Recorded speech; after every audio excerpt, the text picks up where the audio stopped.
All right, kids, here we are. Here we go. It's just past 3 o'clock, 3:06 to be precise. My name is Matt Murphy. I'm not Brian Wilson. This is The Drive, and it is Super Talk 99.7 WTN. It's also Thursday, April 18. I bet you knew that by now. I bet you knew it was 2024 as well.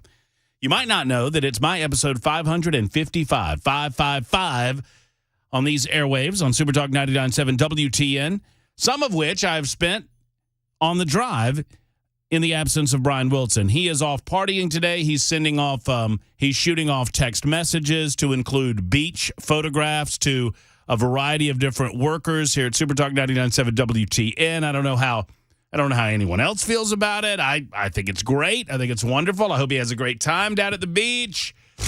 Chris Webber, not so impressed. I don't. Weber's behind the glass, making sure that everything that comes out of our speakers sounds as good as possible. Mac Morey's back in the newsroom. Did you get the photograph too? I think you were on that text, right? Mac? No, you. No, I wasn't. Mac was not. I was not. You're not included. No, that's fine. That's fine. You know. I'm not on the show. It's all good. It's fine. Well, maybe he knew that you would be off tomorrow too, so. You know. Yeah.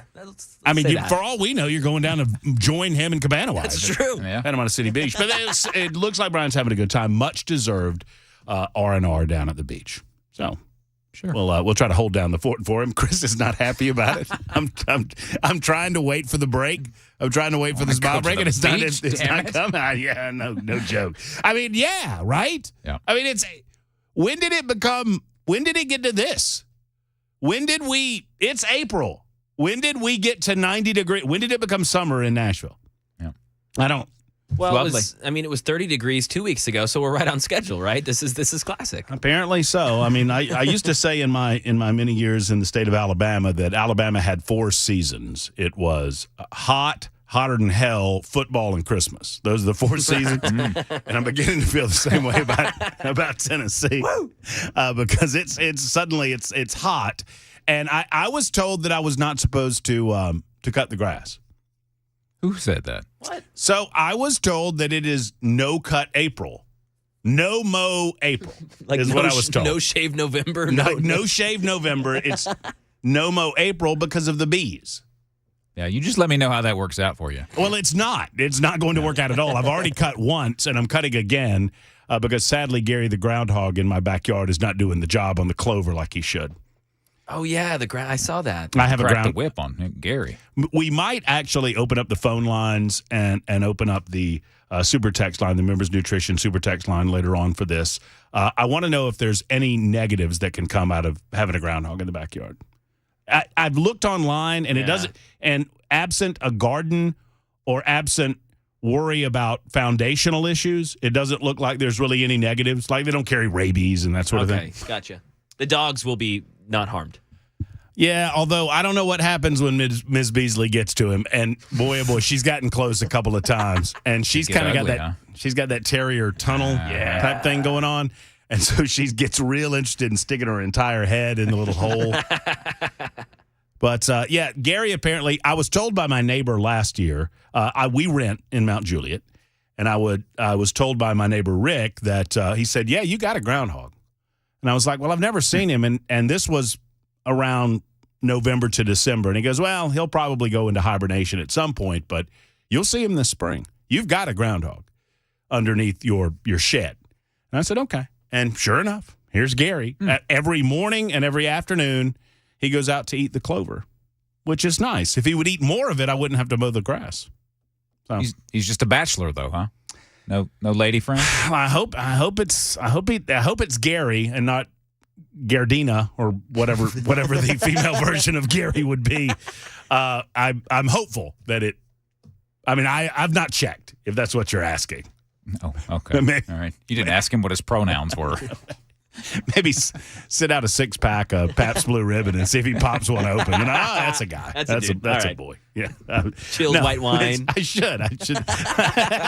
Right. Just put a little glass of groundhog wine and a little. See which one. And see which one he goes to, and then there you go. Yeah. Set out back in the day, I can't even use this joke anymore. Back in the day, you set out a copy of Cosmopolitan and a copy of Sports Illustrated and see which one he pees on. But Ms. Beasley is very, very interested in getting to know Gary. That could get dicey. It could, but we'll see. We'll see. One way or the other, he's not doing his job, and I've got to mow the grass before the wife gets home. So we got lots to get into. I mean, obviously, it is one of those days. It's been one of those weeks. There are many, many different places to start. I do need to go to the General Assembly and the Capitol in Nashville. But first, we will start in New York City, where one piece of news that just has every media member in New York City, Washington, D.C., along that Eastern corridor just beside themselves is this New York City trial where Donald Trump is in a criminal courtroom. I understand the attraction to it, especially if you're a leftist, because this is an opportunity to get Trump, right? I mean, finally we got him. We've been trying to get him since 2016. At first, I like to go over this timeline because I think it's very important. At first, everyone liked Donald Trump. Oh, Donald Trump, he's a nice little sideshow attraction to what is ultimately a fairly boring political season. And then he becomes a candidate, and that's funny. He'll be gone in a month. And then he starts doing better in the polls, and isn't that funny? People are actually thinking about voting for Donald Trump. And then suddenly he's the Republican nominee. And before you know it, the leftist media, they're laughing their behinds off because they think Hillary's going to wipe the floor with the guy. They did not treat Trump. I want to remind everyone of this. The media did not treat Trump like this until he actually won the election. And when that happened, when they recognized that he actually had taken care of his business, is when he became every ist under the sun. He became a racist and a sexist and a xenophobe and all of these other things when he got elected, because they never thought it would happen. And since that time, since really, I'd say September of 2016, when the race had narrowed to the point where he was starting to strike a little bit of fear in some political analysts, he has been public enemy number one. And over and over and over again, we are told that this is the time they're going to get him. This is the moment where he will be dispatched of. This is the case where we never have to deal with him again. And at every turn, he overcomes it. And he overcomes it not because of the man that he is, because of what he represents. No matter what you think of Donald Trump, he is his own man. No matter what you think of Donald Trump, he speaks his own mind, and he is beholden to no other. And the mainstream media and the leftists in Washington, D.C. and around the country cannot handle it. And so they have gone to great lengths to attempt to dispatch of him through the American judicial system. Now, it goes without saying that none of this should be happening. I am old enough to remember. I'm not as old as some. I'm older than others. I'm 50. I am old enough to remember when we, as a nation, would look at some of the shenanigans that went on with quote-unquote election cycles in third world countries, and we would either laugh with detached amusement or shake our heads and ask ourselves, why would they put up with that? Why would they accept this obvious charade? This illusion of choice. I was discussing this yesterday afternoon with someone, the old George Carlin illusion of choice. I think it's coming true in the United States of America. I pray not, but I fear it. We would look at this and say, never here, never in the United States of America. No matter what you think of Donald Trump, should it not be so that Donald Trump is beaten on the field of battle? In the arena of ideas? Do we not have the comparison that we claimed we wanted? We now have a 4-year record of Donald Trump, COVID included, and an almost 4-year record of Joe Biden. Make the comparisons, take the names away, list the list of accomplishments, and you tell me where you want to be. You tell me what country you want to live in. Forget the political name-calling. Forget all of those things. Well, I do not believe that the Democrats I think they've painted themselves in a corner to the point that they don't believe that they can get out of Joe Biden being the nominee. Now, I'm on record since April of last year. Actually, now it's April 2 years ago. I said in 2022 that Joe Biden wasn't going to be the nominee. And it looks to me like I will be proven wrong because the Democrats don't really believe that they can overcome Kamala Harris in order to accomplish what they would love to accomplish, and that is getting someone younger and vibrant that doesn't just flub on a moment-by-moment basis. I could spend 4 hours on the drive just playing Joe Biden flubs. That'd be fun, too. There's more. Yesterday, we talked about it yesterday. I don't know if Brian talked about it on the drive. I imagine he at least made mention of it. I was mistaken. I thought he was talking about his grandpa. He was talking about his uncle, I guess, who apparently, according to Joe Biden, was eaten by cannibals. So I played on my normal show from noon until 3. I played the clip of him standing outside of the airplane, getting ready to get on the airplane or the helicopter, and he was talking to an assembled mass of reporters, and he related the story for inexplicable reasons. Well, he went on to tell the story in a prepared speech that his uncle was shot down, he said, over New Guinea. That's not true. The plane did lose its engines. And then he went down, and, there's cannibals there, so they never found him. And then he talked about going back. This guy, this is the best that you have, Democrats? No, of course it's not. But they're stuck with him. And they recognize clearly that they don't have a winning hand if you compare apples to apples with regard to these two presidencies that are back to back. It's not like we've got years of separation. You remember what the country was like in 2019?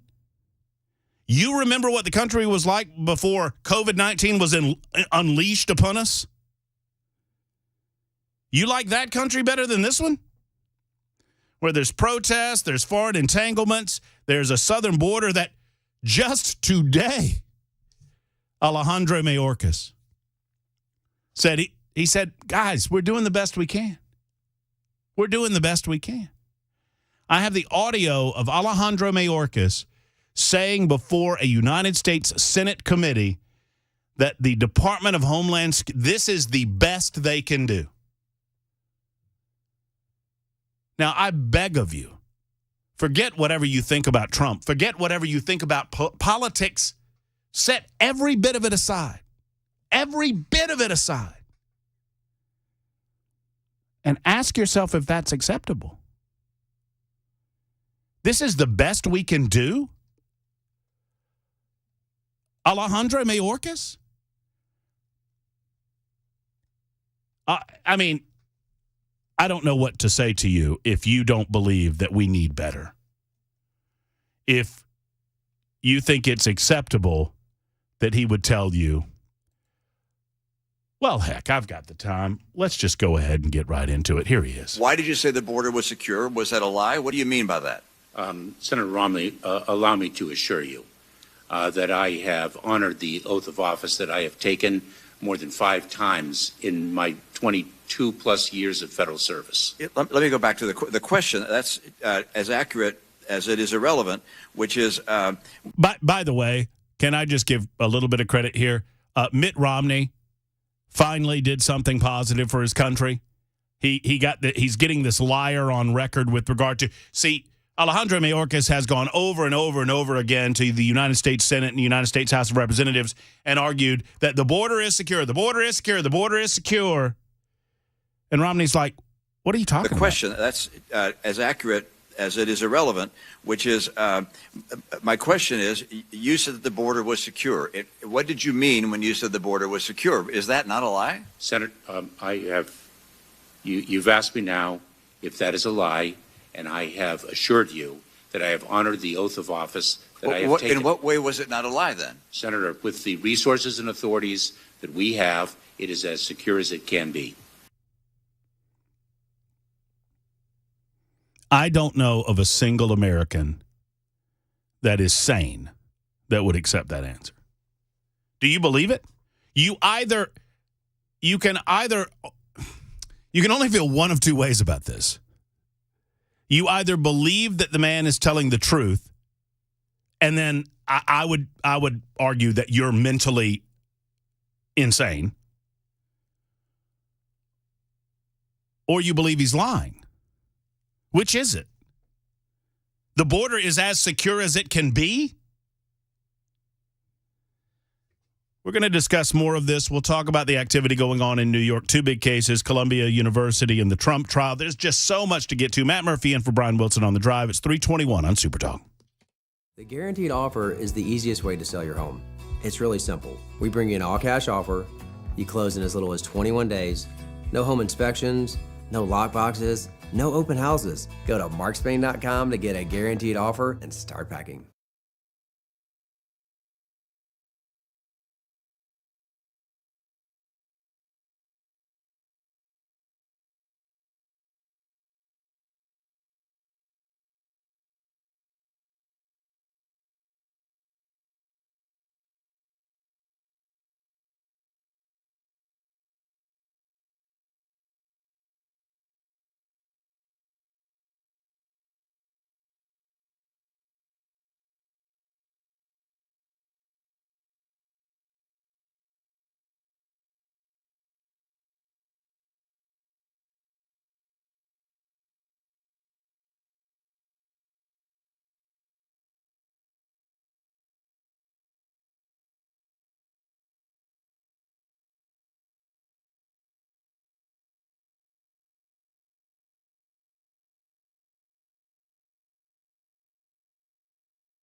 More sanctions coming for Iran. Taking a look at home sales in this past month and Dead Lobster. We'll tell you about one of your favorite seafood and biscuit chains coming up 3:30 Super Talk 99.7 WTN.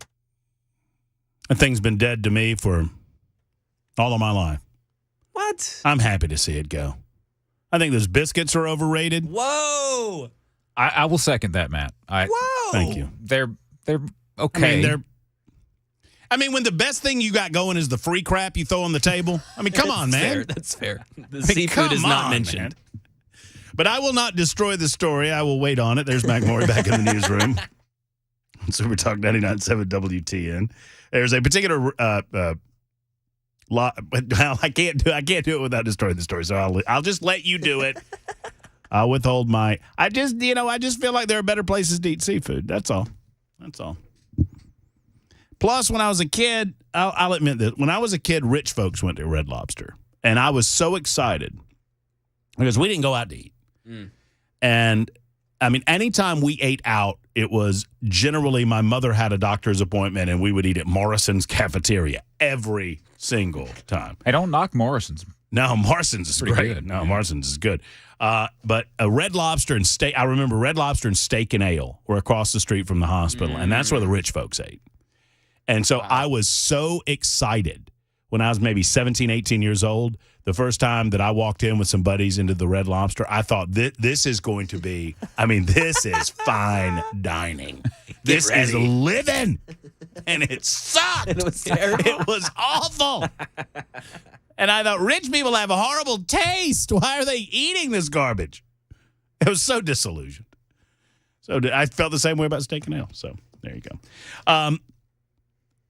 Real quick side note on the General Assembly. We're going to get into this a little bit further at 3:35 with Cameron Sexton. I promise I will circle back to everything going on in New York. It'll be there when we get there. I promise you. The entire premise of the case is a shambles against Donald Trump. They're losing jurors. They're supposed to be gaining jurors. They're losing jurors, if you've not heard. They've gone from 7 to 5 today, and I don't think that's increased. As of now, apparently a lot of people in New York, as you might expect, this is a community that voted for Joe Biden like 90%, I think. I think the actual percentage was 12%. 12% of the potential jury pool voted for Donald Trump. So you're not going to get a lot of people that like Donald Trump very much. But some of the potential jurors don't really seem to care that they're getting on the jury. They're just using the opportunity to say nasty things about Donald Trump. For example, earlier today, a potential juror, number 680, I think. Yeah, jury 680, sighed loudly this afternoon when Trump lawyer Susan Chelez asked her if she had a strong opinion about the ex-president. Oh, I've got opinions, she said. I was born and raised in Brooklyn. I've kind of spent my whole life knowing Donald Trump. She added that she once saw Trump and ex-wife Marla Maples shopping at an ABC Homes store, likely in reference to ABC Carpet and Homes near Union Square, shopping for baby stuff. She said that she also had a cousin who lived in Trump Tower. How I feel about him as a president? Well, that's different, she said. She was dismissed, as most of them will be, obviously. I think of the 96 that they heard from this morning, half were dismissed before they even got to the questionnaire. So how you find a fair and impartial jury in that dynamic, I don't know. But in a moment, we're going to turn our attention to state affairs with our good friend Cameron Sexton, who is Speaker of the House of the General Assembly. He's going to talk about what went down in the House today. There was a disruption. They had to clear the gallery. We're also going to find out where the Education Scholarship Fund bill is. That's coming up next on Super Talk 99.7 WTN.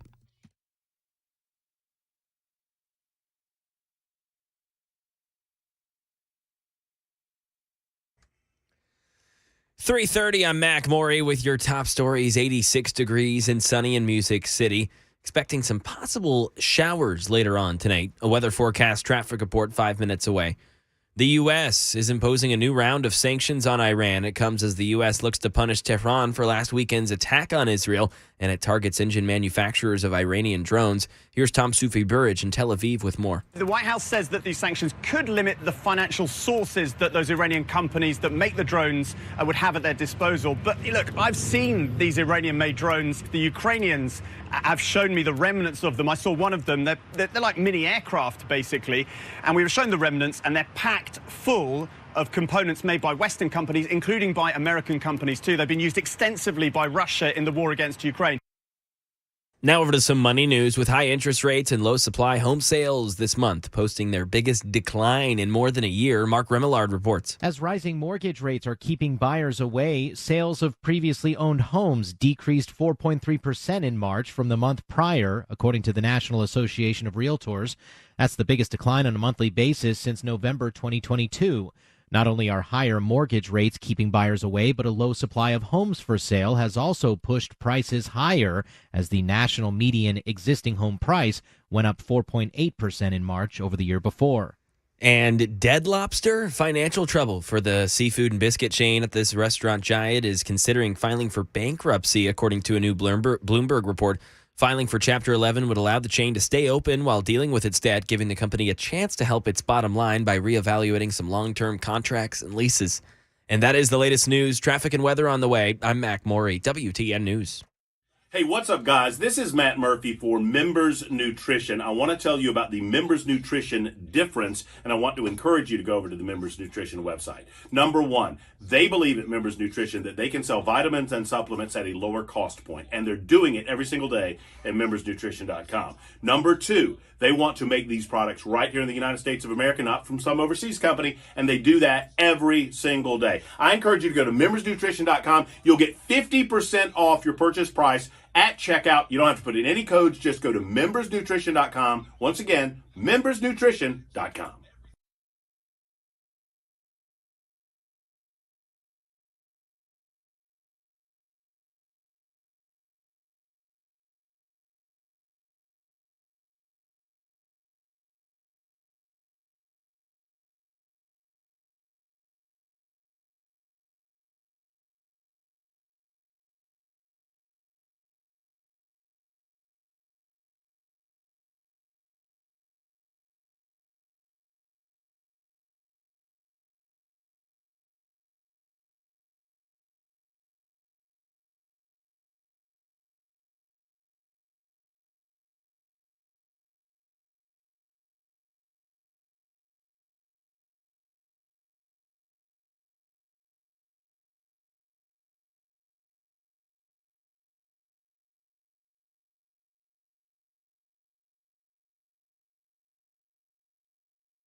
Super Talk 99.7 WTN. Matt Murphy in for Brian Wilson today and tomorrow. Thank you for being with us.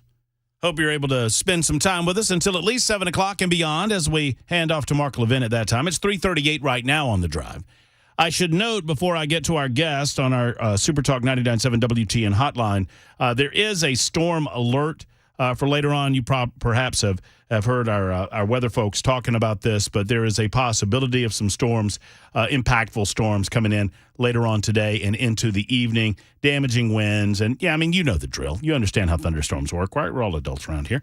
So just be alert and be aware of that. We're alert to the fact that we have the Speaker of the House of the General Assembly of the State of Tennessee on the hotline now, and we'll get right to him. Cameron Sexton joins the show to talk about the day's activity and the session's activity. Cameron, always good to catch up with you. How are you, sir? I'm doing well. Thanks for having me on this afternoon. It's our pleasure. Good news. I think we have a budget out of the House of Representatives. Am I correct? We do. We passed it this morning. The Senate passed it this afternoon, so the budget should be starting to be fully approved and ready to go come July 1st. Let's start with the criticisms, Cameron. This is the best criticism of the budget that I've heard so far, and I understand I'm doing this a little bit with tongue in cheek, but. Representative Justin Pearson has been quoted as saying, "My problem with this budget is that everything in here is bad." How do you respond to that? That's what he said. Well, it makes sense from his perspective. We haven't found out anything that he's for yet, so maybe one day we will. Well, that's true. In a more serious vein, tell me what you are proudest of with regard to this budget. Well, we continue to increase the rainy day fund. The budget is about 15 to 16% than it was last year, and so the spending reflects that. And so it's a very conservative budget. We did increase money for K through 12 education. We also in there's proposed the biggest tax cut for businesses in the state of Tennessee, the $400 million, and then we also put money into rural health. Healthcare and amongst other things, law enforcement. There's a lot of criminal justice bills in that's funded through legislation in this budget, which will, for juveniles and adults, that will increase penalties and protect millions of Tennesseans. So, it's a very good budget. It's a very clean budget. It was a budget that, is less than last year, which is always a good thing. There's this $1.95 billion franchise tax. I don't know what we would call it, but I know that a lot of the more left of center media would refer to it as a tax break. How would you refer to the franchise tax rollback and what happened there? How would you describe that to the folks? Well, one is a tax cut. The $400 million about is a tax cut. What we do know on the franchise and excise tax is when you're looking at the states around us, our rate is higher than most everybody else. And so trying to get that in line over the last couple of years has been something that we wanted to do. And, there's different philosophies out there. Some think that if you try to reduce the taxes on businesses instead of raising them on businesses, that's bad. We think as we can afford to cut taxes on businesses, that allows them to continue to grow, puts more money into those businesses. And let me just tell you, on the franchise tax, there's about 100,000 companies that pay the franchise, and the vast majority, probably like 90-some% of those businesses would get a refund back of about $1,000. So really what this tax cut is, it's not the corporation tax cut that everybody wants to look at. It is really a tax cut for small businesses in our state. Well, and you either believe that will be passed on to the consumer or you don't. I do. And if you believe that it will be, then obviously it's a good thing for the consumers as well as the businesses affected. Yeah, no, that's exactly right. And, the businesses can put it into, hiring more people, giving pay raises. They could put it into at a different location. They could add technology. But ultimately it serves best to return the money to them so that they will be able to put it into the business or spend it, whatever they want to do, or put it into their retirement. Look, at the end of the day, the businesses, the citizens are paying tax and the businesses are paying tax. And so we have tried our best to decrease the tax burden on our citizens, at the same time decrease tax burdens on the small businesses. And I don't know how much, as Speaker, you can speak on this or how much you can't, but there was the suggestion that some of what has been going on for 90 years in Tennessee with the franchise tax might not be legal, and there were some businesses that were questioning the legality of this. Do I have that right? There are some businesses out there that are questioning the existence of the franchise tax and being on property. Mm-hmm. That's a fair point. So I think there's been conversations, working with the AG and Department of Revenue and Administration in the House and Senate. The bill with the F&E is going to go to conference committee between the House and Senate. And so we'll see what that looks like here in another week or so. But yeah, I mean, it does have potential problems. But, we think we have, or we know we have, based on passing the budget today, that we have the funds to do this. And it was the right thing to do for Tennessee businesses. Sometimes there are groups of people that want to get to the same place, but they want to do it in very, very different ways. And I think about that when I think about this Education Scholarship Fund legislation proposed by the governor, embraced by many in the House of Representatives and many in the Senate. But it looks, at least on the outside looking in, less and less likely that's going to happen this session. What say you, Speaker? Yeah, I mean, it's getting tough. I mean, we're still trying to work on it, until the governor says, he wants to pull the plug since it's his bill, that, we're going to continue trying to work on it. With passing the budget today on the House version side, it makes it a little bit more difficult, but we'll see if there's anything that can happen. But, I think what's interesting, too, is as we're talking about school choice and what we're wanting, and then obviously this is about allowing parents to be in control of their tax dollars, and if they want to send their kid to a private school, then they should be able to use their tax dollars to do it. But the other thing is what you had on the floor today, we had a charter bill, and our charter schools in the state are public schools, public charter schools. But what you find out is people will say they're for choice on the other side of the aisle, but they're against school choice, public to private. They're against public charter schools. Really, all they want to maintain is the status quo of the schools that are not performing well and being a traditional school where kids are failing, and they're okay with that. And I don't think the majority of the General Assembly is okay with that.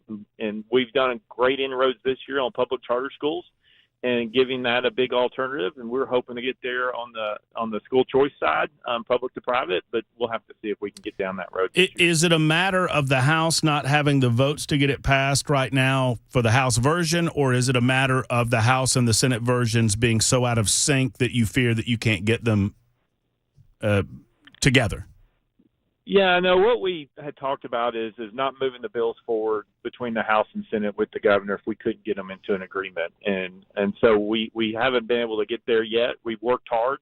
I applaud the Senate for a lot of the things that they said they're willing to do. We moved a lot on what we were saying we're willing to do. There's still a couple things left that is creating some problems that we're trying to work through. But, we've each given and taken, and hopefully we can get there. But it's more of trying to get to an agreement on how to proceed forward than it is about the vote.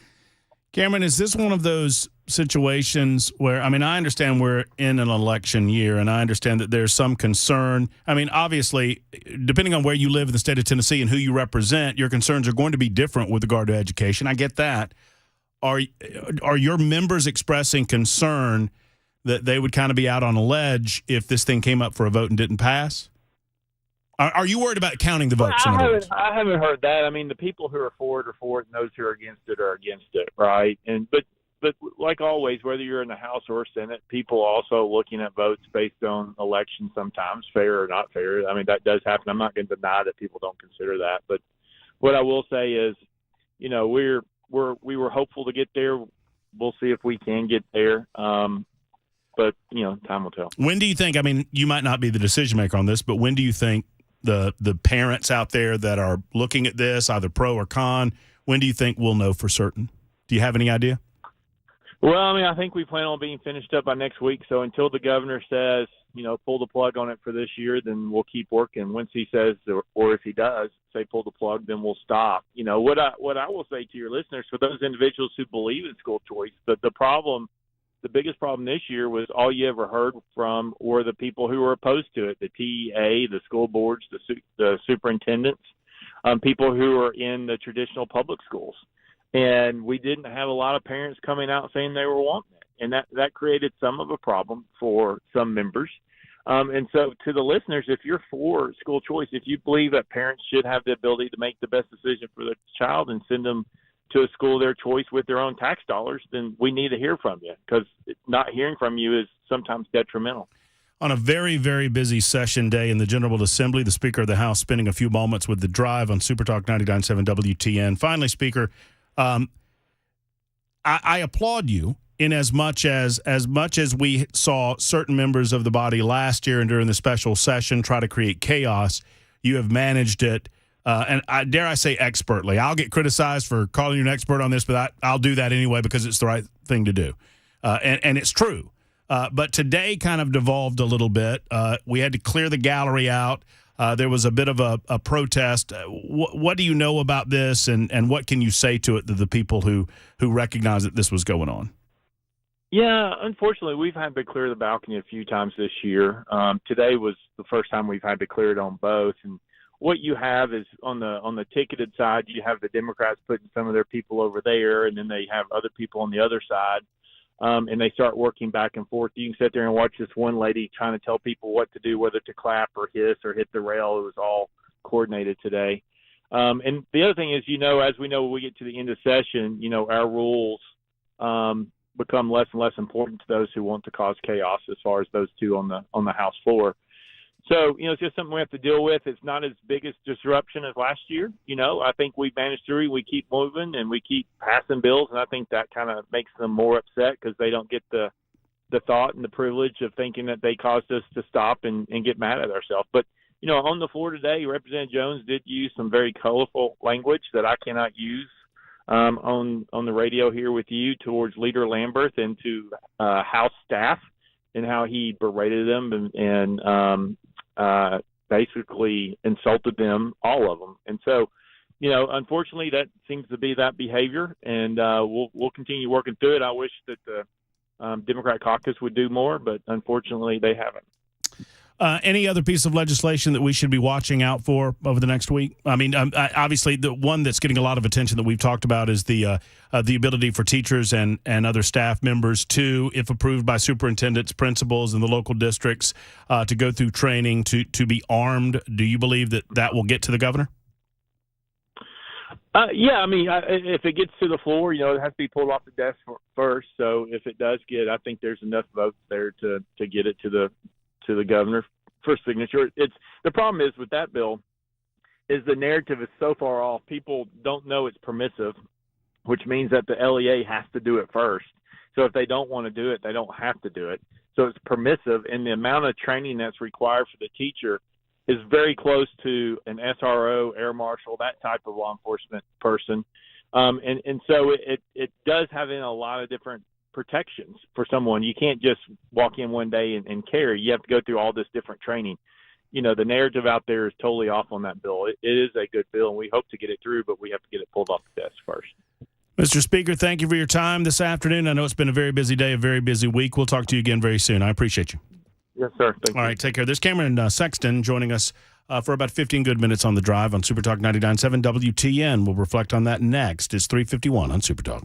Populations of animals. I mean, think about the white-tailed deer and how when Ed started, and maybe even before Ed a little bit, they started, working to bring these populations back. And now we have these sustainable populations that we can hunt. Yeah. The story of the eastern wild turkey and what's happening with turkeys. So I would consider all these things great successes. The conservation efforts that have been worked on by the personnel for years, I would think that it's a great success story for our state. You're going to see some footage from an old film that was produced here at the agency in the Game and Fish days, and which shows some things like, the wife taking care of the animal that the officer, the husband, had to bring home to take care of, because they got a call, and times have changed. Now we have the rehabilitators that help out with that kind of thing. And thank goodness. We got to be really good friends with some of those little animals. And my first commission in 1972. Okay, yeah. At that time, it was a little different, the whole law enforcement world was different then.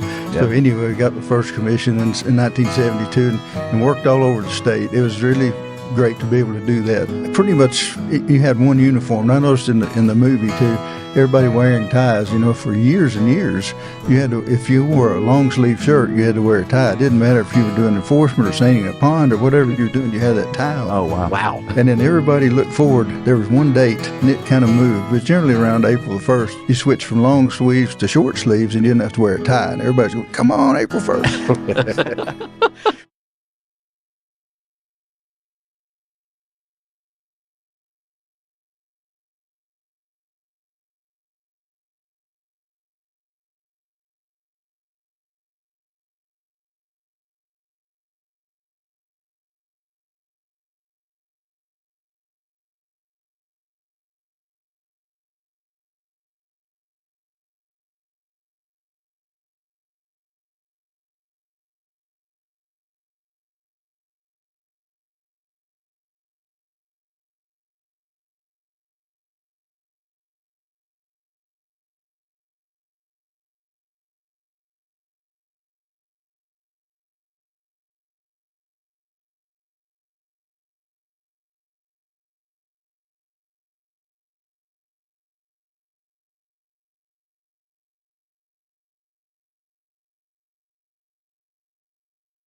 4 o'clock, I'm Mac Maury with your top stories. 86 degrees, mostly sunny in Music City. Possible showers, possible storms here this evening. The chances for the severity of those rather low. We'll keep you updated right here. Traffic complete weather forecast coming up in 5 minutes. A budget has been passed by the Tennessee House of Representatives and should be fully approved by July 1st. Speaker of the House in Tennessee, Cameron Sexton, joined WTN's The Drive and said what he was most proud of in this year's budget. Well, we continue to increase the rainy day fund. The budget is about 15 to 16% than it was last year. And so the spending reflects that. It's a very conservative budget. We did increase money for K through 12 education. We also, in there, is proposed the biggest tax cut for businesses in the state of Tennessee, the $400 million. And then we also put money into rural health care, and amongst other things, law enforcement. There's a lot of criminal justice bills that's funded through legislation in this budget, which will, for juveniles and adults, that will increase penalties and protect millions of Tennesseans. So, it's a very good budget. It's a very clean budget. It was a budget that, is less than last year, which is always a good thing. And the speaker said he doesn't know for sure if they'll get the votes for school choice, but will keep trying until the governor pulls the plug for this year. He asked that if you are a parent who does believe in school choice, that you reach out to your representative to be heard. Staying here in Tennessee right now, a family of 5 has been displaced after a fire hit their South Nashville home this afternoon. Officials said it started in the kitchen when someone was cooking. No injuries have been reported. The American Red Cross is helping the 2 adults and 3 children that have been displaced by the flames.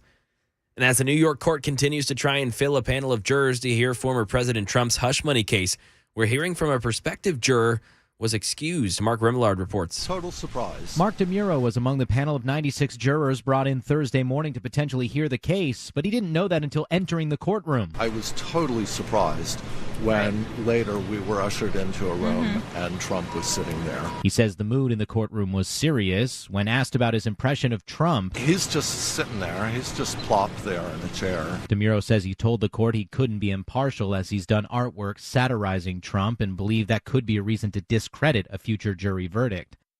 And over in the nation's capital, there's been another near miss at a U.S. airport, this time at Reagan National Airport in D.C. The FAA will investigate. Alex Stone. In a tense few seconds, one air traffic controller cleared a JetBlue flight to take off just moments after a different controller cleared a Southwest plane to cross over that same runway. The moment caught by liveatc.net when a controller yelled for the Southwest pilots to stop and to not cross in front of the JetBlue plane rolling down the runway. We stopped. We were cleared to cross runway 4. The JetBlue plane got up to 34 miles an hour on its takeoff roll before slamming on the brakes. And that is the latest news, traffic, and weather on the way. I'm Mac Maury, WTN News. The guaranteed offer is the easiest way to sell your home. It's really simple. We bring you an all-cash offer. You close in as little as 21 days. No home inspections, no lock boxes, no open houses. Go to markspain.com to get a guaranteed offer and start packing.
It is 4:07. Good afternoon. Matt Murphy in for Brian Wilson today and tomorrow. Thank you for spending a little bit of time with us, whether you spend a few moments or the full 4 hours. We appreciate you on Super Talk 99.7 WTN.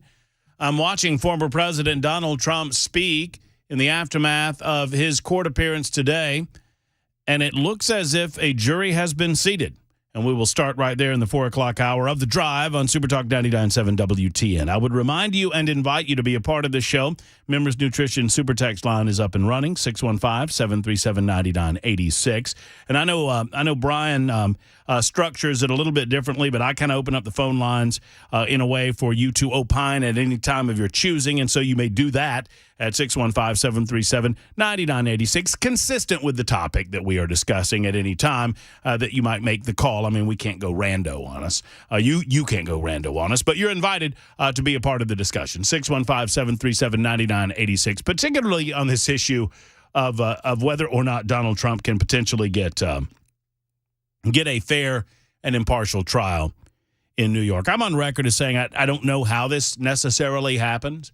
I don't know that there is a way for Donald Trump to be found not guilty of the charges against him, considering the stack of the jury and considering the amount of lawyers that I've spoken with that would indicate that the most important thing, particularly in a criminal case, the most important thing is not whether or not you did it, it's who gets seated on the jury.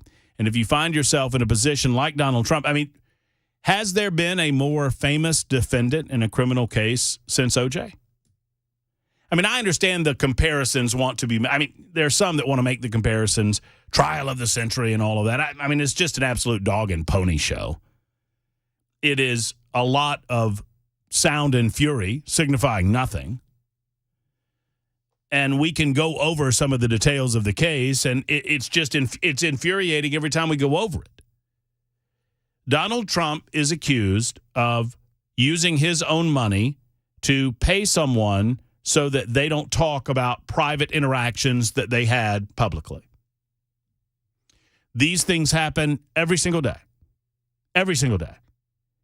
And they have happened repeatedly. I don't care what you think Trump did or did not do with Stormy Daniels. That is the essence of the case, that he is being accused of inappropriately assigning a designation to the monies that went through his lawyer to Stormy Daniels that did not indicate what specifically that money was for. It simply said retainer on the form. This is such a flimsy case, even in state court, that it's only a misdemeanor, by the way. And even as a misdemeanor, it would only be a finable offense, by the way. Alvin Bragg made the determination not to bring the case initially, and he was cajoled into doing so. He was pressured publicly into doing so by some of his colleagues within the system. And by that time, the statute of limitations had run out on the state statute. I just want to go over all of this so we really understand what we're dealing with when we talk about this trial that's set to get underway apparently by Monday. There has been a jury seated, 7 men and 5 women. I'll tell you exactly what we know or how much we know about the jury as seated, but there are 7 men and 5 women on the jury, and now they have already selected one alternate. The judge in the case indicating that they need more alternates, obviously, just in case they find more out about some of these individuals that might shade them or force them off the jury, or just in case over the expected 2-month trial that someone gets sick or whatnot. So once they find the rest of their alternates, off we go on the case. I don't know of anybody that expects in a jury pool that from a political perspective is 90% against Trump. I mean, you're not going to find anyone that doesn't know who Donald Trump is, right? I mean, I doubt. I mean, if you did find someone that doesn't know who Donald Trump is, would you want that person on a jury? I wouldn't want that person anywhere near me. I mean, if you don't have the good sense to know who the president of the United States is, I don't know what to tell you. I mean, love him or hate him, but surely you know who he is. So that's not the point in jury selection. It's not the point that you don't know who the president is or that he was president of the United States. It's that you do not have a jaded enough opinion of him that you cannot fairly adjudicate the case. Now, I don't know of anybody that thinks that you can find 12 impartial jurors that would not poison that well. Frankly, as I've said on my show between noon and 3, the best we can potentially hope for is that someone decides that they're not going for any of this. And that regardless of the facts presented to them, they steadfastly refuse to engage in this sort of lawfare shenanigans. Now, I think you could look at the facts of the case and determine that Donald Trump didn't do anything wrong because they're piecemealing a case together in such a way. It's a little bit difficult to understand, but let me try to break it down for you. So Alvin Bragg is bringing a case that he originally declined to bring. This is costing the state of New York, which is already deeply in debt, millions and millions of dollars. This is over a crime that was alleged to take place before the 2016 election. Before the 2016 election, which, for those of you in Aniana, was also before the 2020 election. The case was a misdemeanor under state law.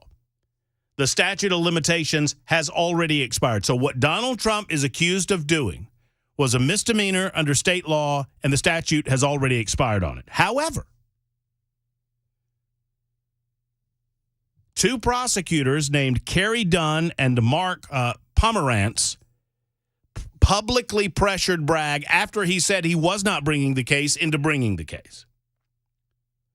Pomerantz published a book on the case against Donald Trump, who was still under investigation and had not been yet charged, let alone convicted of any crime.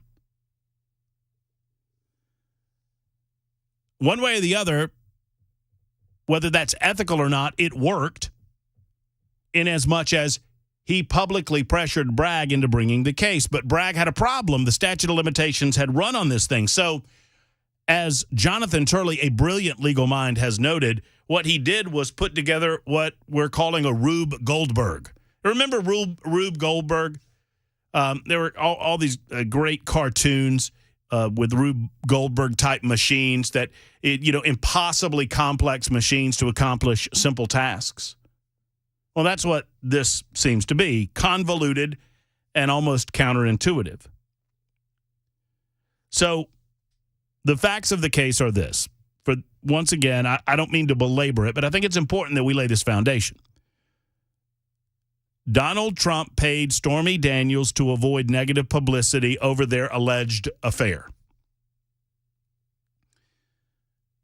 As you might expect, there's ample reason to do that, to keep it quiet. And this is not new. It is alleged that John F. Kennedy did the same thing.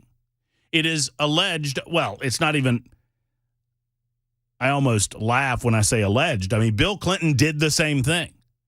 People in his inner circle have admitted as much. James Carville, George Stephanopoulos, they created these war rooms to tamp down what they referred to as bimbo eruptions, meaning another woman popping up. Jennifer Flowers, Paula Jones, here they go. Here's another one. Here's another one.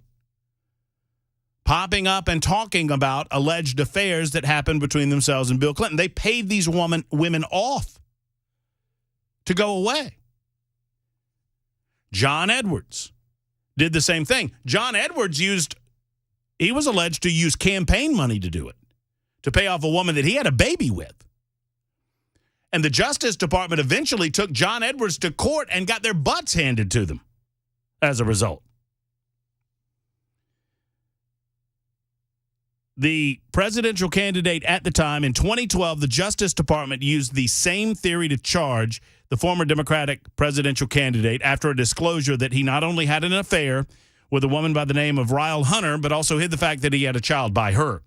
Edwards denied the affair, and money from donors was passed to Hunter to keep the matter quiet. The Justice Department spent a huge amount of time on this case, showing that the third-party payments were ultimately a circumvention of campaign finance law. Does that sound familiar? Because that's exactly what Alvin Bragg is accusing Donald Trump of doing. Edwards was found not guilty on one count, and the jury deadlocked on the other 5. And that was as straightforward as it gets. In this case, the Justice Department, the federal government, has said, no, we're not prosecuting this again. We've already lost one of these cases in the past. We're not going to lose another one. But Bragg then stepped in and revitalized the case using the alleged federal crime as Jonathan Turley notes in his article, to bootstrap a defunct misdemeanor charge into a felony in the current case. He's arguing that Donald Trump intentionally lied when his former lawyer, Michael Cohen, listed the payments as a retainer rather than a payment. That is the crux of the case, that the attorney for Donald Trump, Michael Cohen, a known liar, convicted, used the term retainer as opposed to payment. So, literally, according to the people prosecuting the case, if Donald Trump had simply written hush money on the payment form, he would be fine. But by saying retainer, he's not. That somehow becomes, this is their argument. It's difficult to comprehend. I know it. They're arguing that this was an in-kind campaign contribution that listen to me now, that Donald Trump was making to himself. So the argument is that Donald Trump should go to jail for 4 years because he gave a payment in the amount of roughly $140,000 to someone that amounted to a campaign contribution to himself. Everybody follow? That's the trial of the century that we're following right now. That's the biggie. That's the one that's going to get him. That's the one that's going to bring him down. It is enough to give you a headache. However, every anticipation is that the jury will not acquit Donald Trump merely by looking at the makeup of the jury itself.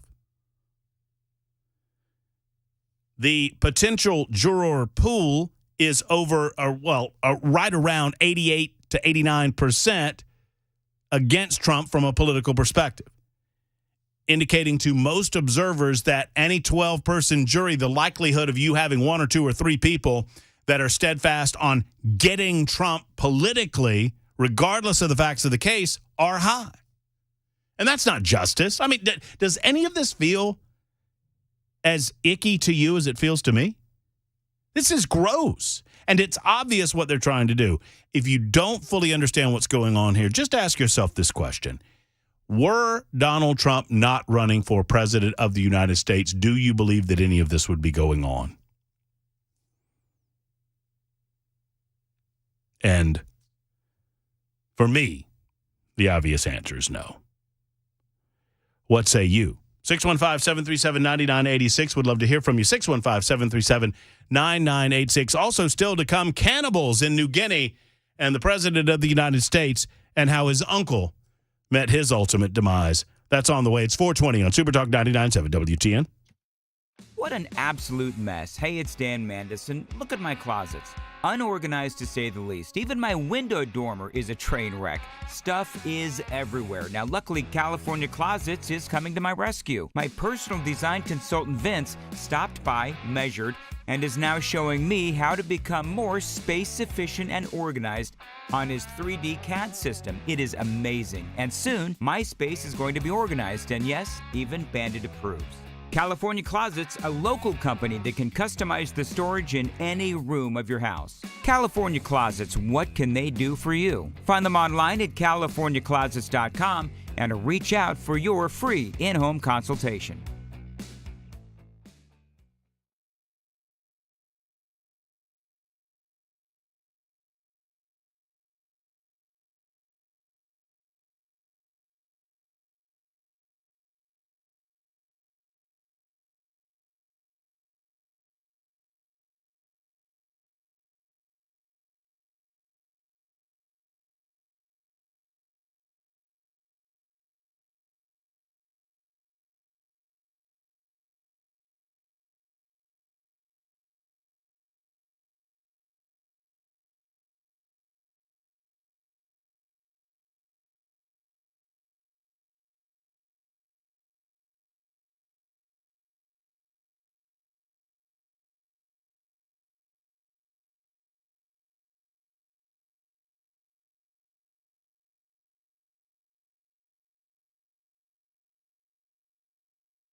More sanctions headed to Iran, plus our money news. Take a trip to Wall Street, 4:30 Super Talk, 99.7 WTN. Thank you much, Mr. Morey. I feel like we need a respite from the serious for just a moment. I'll get to your calls momentarily. Here's a little bit of a respite from the serious. Why are they in the bed with the Russians? I mean, we grew up at a time when if you were pro-Russian in any way, you were hauled before the HUAC committee, and your life was ruined and you were blacklisted. Now all of a sudden, these people are all about the Russians. Trump. And I know, but because of Trump. Why are Americans accepting that all of a sudden? And they call the shouldn't. Democrats. All right, that's a gaggle of women today on The View. That was today. And they're talking about all of the Republicans being in bed with the commies, and they apparently want them blacklisted. I thought being blacklisted I thought we've decided that was bad. I thought we poo-pooed that. I thought very, very well said, Mac. I thought that was poo-pooed. Poo-poo to that. We don't do that anymore. That was wrong, right? We blacklisted all of the Hollywood time. Now we're like, well, that was probably wrong. And it's because of Trump. Yeah. Like it's perpetually 2016 for these folks in these people's minds. There are people out there that still believe the Russian collusion thing. I mean, I'm just, that's just, I don't know what to tell you. I've got more amusing audio where Joe Biden tells you that his uncle was eaten by cannibals, but that's on the way. Sean is in Russellville next. Sean, have you ever had a family member that's been eaten by a cannibal? Yes or no? Oh, first-time caller. Oh, hey, Sean, how are you? Hey, I'm doing great. Good. I listen to your show every day. I'm glad you do. 12 to 1 on my lunch break. Oh, man. I just Thank got you. a quick question. So you basically answered some of it while I was on hold. But what's the difference in this hush money trial and somebody settling out of court and being paid off like that? I can't Nothing. see how this is any different. It's not. It's not. I mean, It's just they're using what they are attempting to use is a law that was passed in the state of New York to prevent gangster activity and washing money. You know how mobsters used to wash dirty money and make it clean by these phony baloney laundry company and just fake companies, facade companies. Yes. That's the genesis behind this law, and they're using it. It's all about getting Trump. Oh, that's all it's about. Yeah. But I didn't know if anybody else said any different than I did, but figured it's just another hunt for him. I think you're right on target. And they think they got him, man. They think they've got him dead to rights. I promise you this. If they get a conviction, if there's not a couple of courageous members of this jury that see through this nonsense and refuse to convict him, and I hope there are, if Donald Trump gets convicted, there will be an effort to handcuff him and lead him to jail the day that jury announces the verdict. I mean, would we expect anything else? And what are we going to do about it if that's the case? Mike is in South Pittsburgh, I think. Hey, Mike. Hey, what's going on, buddy? What's happening, man? What's on your mind? One thing about listening to you, you're one sentence ahead of every time I'm thinking of something a fact. You bring it up. I mean, you hit everything on the head. I tell you, I enjoy listening to you. Thank you. I just wanted to comment about Trump getting a fair trial in New York. Okay, do you remember Bernie Madoff? Oh, I do. No pun intended. He made off with hundreds of millions of dollars of other people's money that they never got back. And his bond was $10 million. And here we have President Trump, who witnesses in the Bragg case or CEOs from banks testifying the fact that the only thing went on here was we made millions of dollars of interest money. And his bond, $425 million. Now tell me that's fair. Come on. Of course it's not fair. This isn't about FAIR. It's about FARE, as in lawfare, as in warfare, as in get him at any cost. I don't think they care about fairness, Mike. They care about getting the orange man. And they recognize, as I said at the beginning of the show, that if you put the comparison up with no names involved, I mean, I put this up on my social media platform earlier today. If you post, I mean, just from an economic standpoint, for example, if you just look at the economics of the United States of America during that 4 years, well, let me just give you a few inflationary numbers. At the same point in their presidency, so whatever it was, 3+ years with Trump, 3+ years with Biden. Energy, Trump's inflation on energy, 0.0%. Biden's is 38.8%. Gasoline, Trump's was negative 2% at this point in his presidency. 47.8% for Biden. Trump, electricity, 3%. Biden, 29%. Natural gas, negative 1.9%. Biden, 26.9%. Groceries, Trump, 3.3%. Biden, 21.1%. Eggs, negative 3.6% for Donald Trump. That's inflation, negative inflation. Biden, 49.3%. And on and on and on it goes. Milk, chicken, transportation, airfare, public trans, used cars, apparel, on and on it goes. In every instance, the Trump economy destroys the Biden economy. They cannot possibly compare the two and expect a positive outcome for the Democrats. And so they have to go to the courts to try to get him that way. It's 4:31 on Super Talk 99.7 WTN.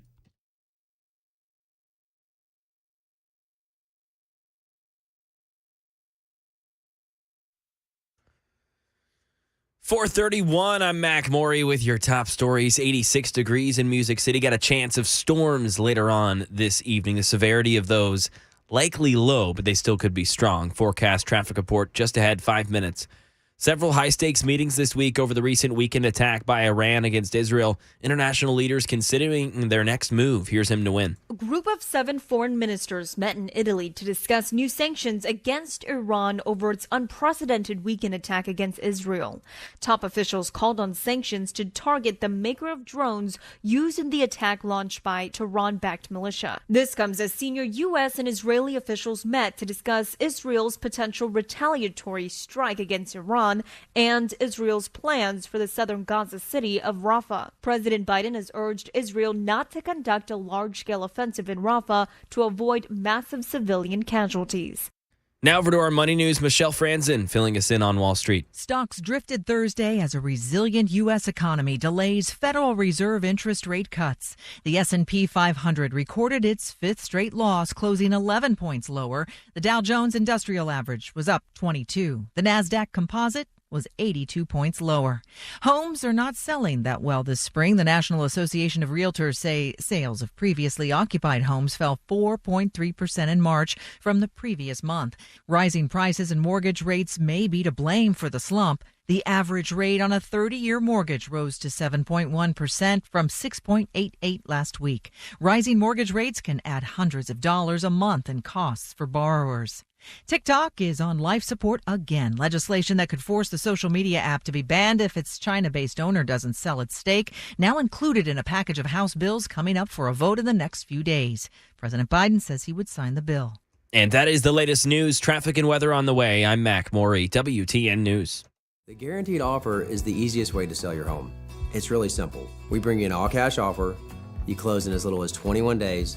No home inspections, no lock boxes, no open houses. Go to markspain.com to get a guaranteed offer and start packing.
Super Talk 99.7 WTN, Matt Murphy and you. Well, it's not just me. There's Mac Maury back in the news closet. CW is over behind the glass, making sure that everything that comes out of our speakers sounds as good as possible. No Brian Wilson today. He's beaching it, and we'll be back on Monday. I'll be here tomorrow. Lots to get into. Are we doing, hey, is Maury back there? I can't see him. No, as usual. You're going to ask about the... I was. Wide. Well, no, I figure we're doing that. The other thing. What's it's the like the quad W, the wild, wacky, weird, wonky, weird, wonderful world of sports. I figure we're doing that at 5:25. I was going to ask about the other thing. Oh, look, there he is. He's popped up. I'm here. So are we doing the wild, wide, wacky, wonky, wonderful, weird, weighty world of sports? Yeah, I didn't know if we were at 5:25. 5:25, right? Perfect. Right before we welcome Representative Scott Sapinky in the studio to talk about a bill that he championed that doesn't look like it's going to come to fruition in the General Assembly. My question is, are you willing to do the 605? It's up to you. I don't want to talk about it if we're not going to do it, obviously.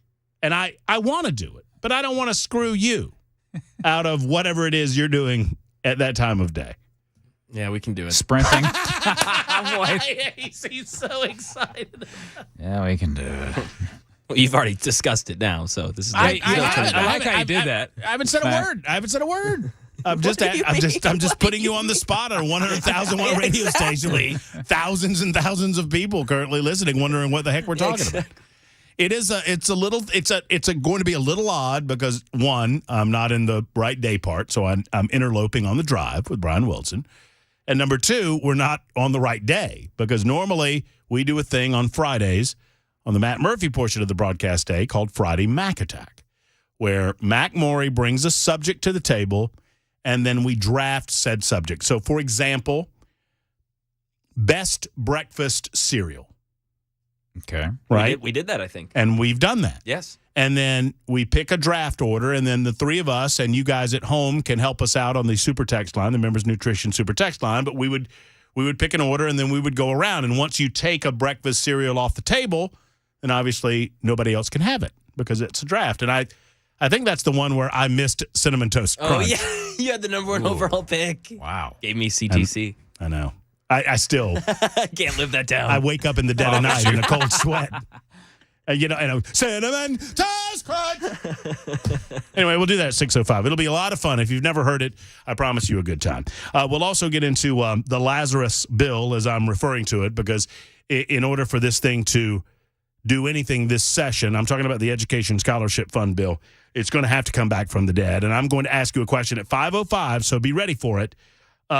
If I told you that the Education Scholarship Fund bill was dead, and you say to me, Matt, that makes me blank, I want to know what it makes you. Happy, sad, what emotion does that create in you? Let's do that at 5:05. Scott is in Cookeville next. Scott, thank you for calling. What's on your mind, sir? Hey, Matt, thank you. I got two things. One, while I was on hold, I thought about this, and this is some dessert you can think about later. But if cannibals go on a diet, what would they eat?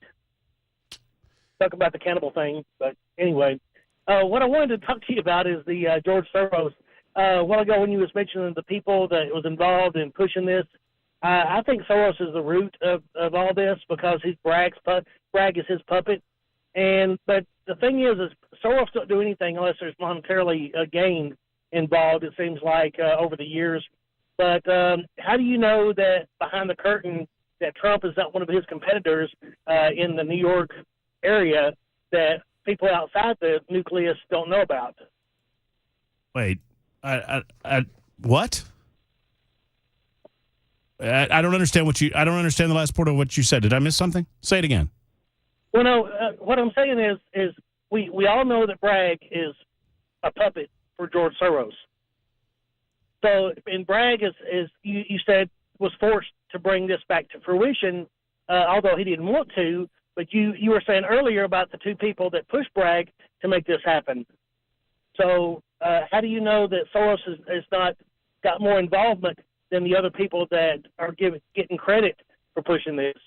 Well, I don't know what level of involvement Soros has directly in all of this, outside of the fact that it is a lot of Soros money that goes into it. George Soros does it a little more hands-off.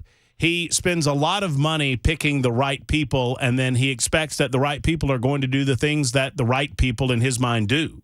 So I don't think he goes about, making calls or making individual directives in Los Angeles or in, Dallas, Texas, or wherever he might have installed these weak-need district attorneys. He just understands that if you get weak district attorneys that are soft on crime in places like this, that what's going to happen is going to happen. It's a natural occurrence that if you allow more criminals out on the streets, if you are soft on these criminals that you see before prosecutors, that you're going to get the natural results of an uptick in crime, a destabilized economy, a destabilized city, a worn and weary police department, more activism against the police department, and all of this social unrest that we're seeing in a major way in American cities. Okay. Well, I'm just, it just seems like that Soros is never involved unless he monetarily gains from things. And I just I can't help but wonder if internally something in the New York area, because I know Soros is a huge real estate tycoon himself, and then Trump is also. I just didn't know if there was a root there somewhere that may have been old wounds that he just never had the chance to gain any ground on Trump, and this may be his opportunity. Well, I look at it a little bit through Occam's razor, and Scott, thank you for the call. The simplest and easiest way to get to the conclusion is the best way and oftentimes the correct path. And in this case, it is as easy as telling you that George Soros is a collectivist, he's a socialist, and he believes in the concepts of one world government. And to achieve that, he has to bring America down to size. If you believe what I just said, then his goal is to force America to eat itself from within, to diminish America on the world stage. And my goodness gracious, is he not doing a great job so far? You eat at America's major metropolitan areas first, and you cause that unrest first, and you create disruption in those areas first, and in doing so, you, by extension, disrupt some of the more rural areas as well. Memphis is a good example. Nashville is not immune to this either, although we've not seen as much of it as some other major metropolitan areas. Atlanta, Georgia, Philadelphia, Pennsylvania, Detroit, obviously, and on it goes. And this is all born of his master plan, as well documented, to use his money to fund races in the district attorney races. And it's almost pretty easy because these are lower level races that people don't pay much attention to, that people don't put much money into. We have an expectation that a district attorney is a district attorney. They're going to follow the law. They're going to prosecute the law where it leads them, and they're going to put people behind bars. But that's not what these folks in these metropolitan areas are doing any longer. And it's causing the disruption that he wants. And we're seeing it in Nashville. I mean, this poor, I forget her name, this poor woman that lost her life at Belmont due to a stray bullet fired by a man who should have been behind bars but was out because D.A. Funk allowed that to happen. Now, I don't know if D.A. Funk took Soros money or not, but I know he's weak when it comes to his prosecutions. He allows far too many people back out on the streets that ought not to be, and on it goes. And then you add to that the illegal immigration influx that's coming at the hands of the Biden administration, and you add that soft on crime approach to these illegal aliens that don't believe in abiding by our laws to begin with, wouldn't know our laws if you question them on them. Oh, boy. And now you've got a recipe for disaster. You've got groups of people that don't like this country very much. And this leads me to my rant. I'm going to put my rant pants on for a minute. We seem to have, as they say, crossed the Rubicon to a certain degree. America is founded on the concepts of freedom of speech and freedom of protest. I mean, the First Amendment lays it out for us. And Congress shall make no law respecting an establishment of religion or prohibiting the free exercise thereof, or abridging the freedom of speech or of the press or of the right of the people peaceably to assemble and to petition the government for a redress of grievances.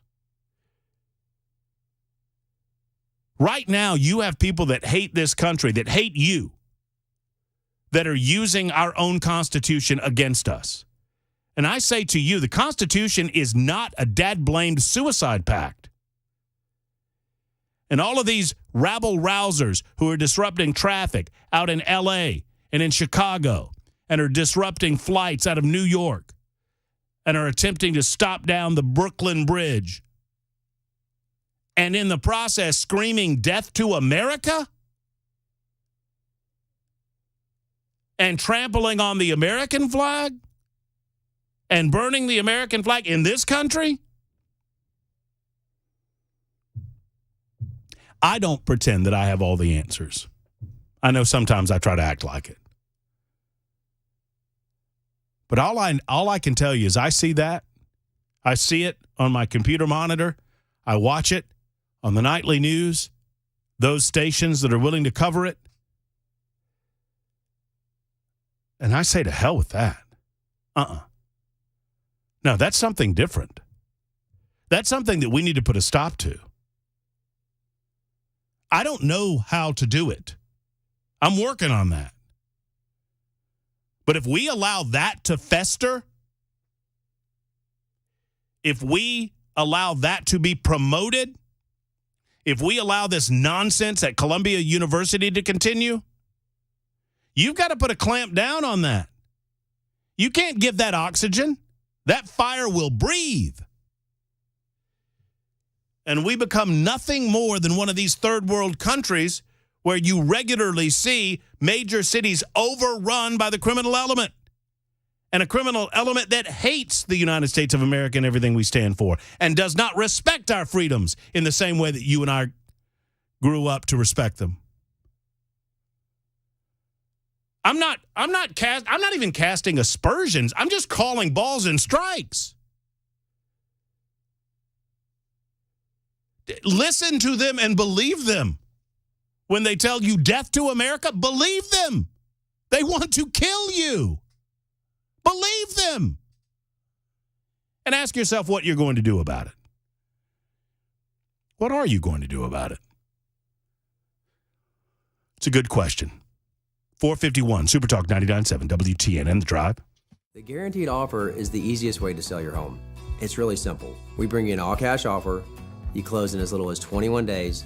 No home inspections, no lockboxes, no open houses. Go to markspain.com to get a guaranteed offer and start packing.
5 o'clock, I'm Mac Maury with your top stories. 85 degrees on Music Row. Got a warmer week ahead, but the showers are expected tonight. Possible storms as well. Traffic complete weather forecast, 5 minutes. The jury selection process in former President Trump's New York hush money trial almost complete. A full panel of 12 sitting jurors plus one alternate have been selected. John Santucci says at this rate, the court is on track for opening statements by Monday. We backslid to 5, but then 5 became 7, became 10, became 12, and now we even have an alternate. I mean, talk about how things have picked up in lightning speed as the day comes to an end on Thursday. And look, the Trump team tried on Monday to delay this case yet again. Look at where we are 4 days later, that we now have a jury for the moment. Obviously, somebody could try to bail, but already going into alternates, it does look like this thing is going to move forward. And possible legislation here in Tennessee, a bill that would ban the release of autopsy reports of Tennessee children that were killed in violent crimes, now on its way to the governor's desk after passing both the House and the Senate. The bill puts the power to release the documents in the hands of the victim's parents as long as the parent or guardian is not a suspect in the child's death. Republican Representative William Lamberth introduced the legislation after last year's tragic shooting at Covenant School. And a Maryland teenager arrested on charges threatening to allegedly carrying out a shooting at a Montgomery County school. Mark Rimillard. Andrea Yee of Rockville, Maryland, who goes by Alex, was arrested after law enforcement say they were alerted to a 129-page document he allegedly authored that included descriptions of shooting up both a high school and elementary school. Yee has a lengthy history of inpatient care for mental health issues, according to court records. Further alarming law enforcement were internet searches that police say included queries about local gun ranges and descriptions of AR-15s, though there's no indication he possessed any weapons. Yee had previously referred to the writings as fictional. And some sad entertainment news. Guitar legend Dickie Betts, who co-founded the Allman Brothers Band, has died at 80 years old. He passed away at his home in Florida with his whole family by his side. He'd been struggling with cancer. He wrote their biggest hit, Ramblin' Man. That is the latest news, traffic, and weather on the way. I'm Mac Maury, WTN News. What an absolute mess. Hey, it's Dan Mandison. Look at my closets. Unorganized to say the least. Even my window dormer is a train wreck. Stuff is everywhere. Now, luckily, California Closets is coming to my rescue. My personal design consultant, Vince, stopped by, measured, and is now showing me how to become more space efficient and organized on his 3D CAD system. It is amazing. And soon, my space is going to be organized, and yes, even Bandit approves. California Closets, a local company that can customize the storage in any room of your house. California Closets, what can they do for you? Find them online at californiaclosets.com and reach out for your free in-home consultation.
Happy 5 o'clock hour, just after 5 o'clock, 5:06 to be precise. Matt Murphy in the seat for Brian Wilson, who's on vacation today and tomorrow. I'm here getting you home safe and sound, or at least as safe and sound as I possibly can from Music Row. In and around the city, a lot of traffic going on, and we'll keep you up to date on that with Jack Womack back in the traffic center. Mac Morey in the newsroom. Of course, Chris Weber, making sure that everything that comes out of our speakers sounds as good as humanly possible, and that's yeoman's work. And yours truly, Matt Murphy, until 7 o'clock tonight. You on the phone, 615-737-9986. Would love to hear from you. You can also hit us up on the Members Nutrition Super Text line if that is the mode of communication of your choosing, and we will share some of those with you as time allows. In the meantime, there's this guy. He's just fresh out of a courtroom, and he has a couple of things to say. Very bad thing. The whole world is watching this hoax. You got a DA that's out of control. You have a judge that's highly conflicted. The whole thing is a mess. And you have the leading candidate and leading crooked Joe Biden by a lot. He's the one that should be in trial. He's a crook. You got a crooked president. He should be in trial with all the stuff he's done and his family. He should be in trial. But he's the one in charge. His top people are here working with the DA's office to make sure everything goes right. But it shouldn't go right because they have no case, and that's what this is all about. There's Donald Trump out of a courtroom today about an hour ago as the court gavelled out of session. They have seated a jury. For those just getting off work, just getting in your cars, let's update you on that, and we'll get more to your telephone calls and to some other matters happening in the state of Tennessee. So a jury has been seated in the trial in New York against Donald Trump, criminal trial, so Donald Trump is required to be there. He lamented in that, dare I say, rant just outside of the courtroom. He also lamented the fact that he doesn't have an ability to campaign, and that's part of this, saying that he should have been in New Hampshire, should have been in North Carolina, should be in Georgia, should be in Tennessee, for goodness sake. Instead, he has to sit in a court during jury selection and will have to sit in court each day of the trial because in criminal trial, the defendant has to be there. Instead of campaigning, he's doing these things. It is a part of the lawfare campaign against Donald Trump. So they have seated 12 jurors, and they have one alternate, 7 males, 5 females, 12 Trump jurors, and one alternate now seated. They believe that they need, at minimum, another 4 or 5 alternates, just in case they determine that some of these jurors have not been completely honest in their questionnaires. That's what was determined earlier today. We went, so the day progressed. We started with 7. Right, they had seated 7, and then we went backwards. We went to 5. One juror indicated that she did not feel like she could truly be impartial, saying, look, I've already been outed by some of my friends. They know who I am, and I don't know that I can be fully impartial on the matter of Donald Trump. Well, you know what? At least you're telling us now and not trying to snake your way onto the jury. Another individual lied regarding being arrested. Actually had been arrested back in the 1990s, and the prosecution called that out, and ultimately he was dismissed. He was arrested for ripping private property. These happen to be conservative campaign literature in New York City years ago, 30 years ago. He was ripping it down, lied about it, and when you do that, you have to go. So they have their jury. The expectation is the trial will be getting underway. They'll probably have the alternates seated tomorrow, and then the trial will ultimately get underway Monday. Is it a dog and pony show? Of course it is. Speaking of dog and pony shows, Columbia University, we saw one of those as we allowed this sit-in or whatever sort of protest that was happening to fester for 24 or 48 hours. Eventually, the president of Columbia University decided to call New York City's finest and dispatch of these individuals that were camping on campus, which they have done so earlier today. I've got a few more things to say about that as the show goes on. Also, for those in your cars, I'm trying to catch you all up with what's been going on when you've been hard at it. So I'm referring to it as the Lazarus bill, but I think maybe that I shouldn't because I don't think Lazarus is coming back. The Education Scholarship Fund bill. I did an informal survey on my show about a week ago, and out of all of the calls we got, I think it was 38 to 27. 38 in favor, specifically in favor of the education scholarship, and 27 against. So this is not a slam dunk for lawmakers necessarily. And I believe it's been misrepresented and mischaracterized during the time that it has been on the table and has been discussed. We've tried to cut through some of that clatter on Super Talk generally and on my show specifically.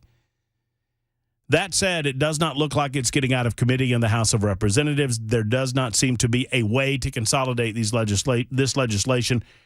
The governor might be working on some sort of compromise, but as it stands right now, the bill is dead. And there's one person that's being blamed on this for being dishonest in terms of the vote count, and that's Jeremy Faison. Now, I don't know if that's true or not, but I'm telling you, my sources within the Finance Subcommittee indicate that Jeremy Faison misled the entire caucus by saying that he was going to vote in favor of this and that he flipped his vote at the end of it and announced after filing deadlines happened. Now, follow the trail here.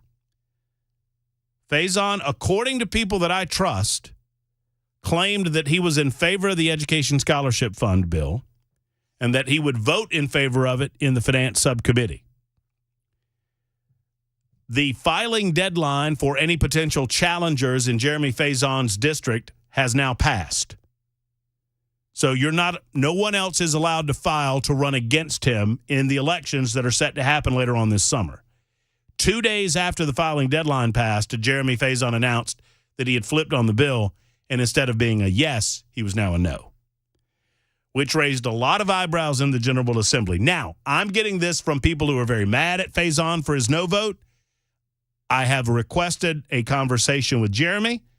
He declined my request 2 days ago, but perhaps he'll take it up at some point today or tomorrow, and we can find out from his perspective why he flipped. He was definitely a yes and became a no. I'll leave it to him to explain to his constituents why that happened. For some, this is a great development. Some people did not want to see a scholarship fund bill in the state of Tennessee. For me, I've long said that any tool that I can put in a parent's toolbox to give them more educational opportunities for their children, I believe that's a positive thing, and I'm going to do that. This, I believe, did that.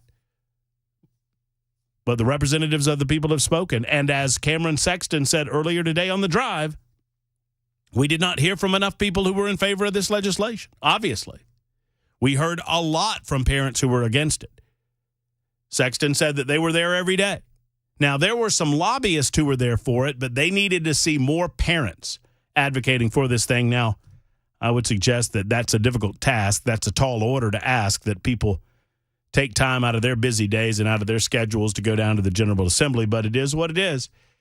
And especially during an election year, lawmakers are going to respond to the voices that they hear and the faces that they see right in front of them.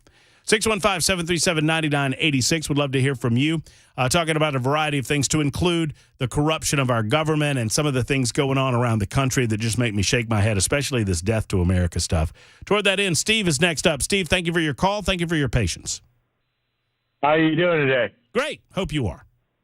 I just got one question. I called yesterday to try to get on Brian with Briar in the butt or whatever he calls it. Well, why are you conservative talk show hosts not going for?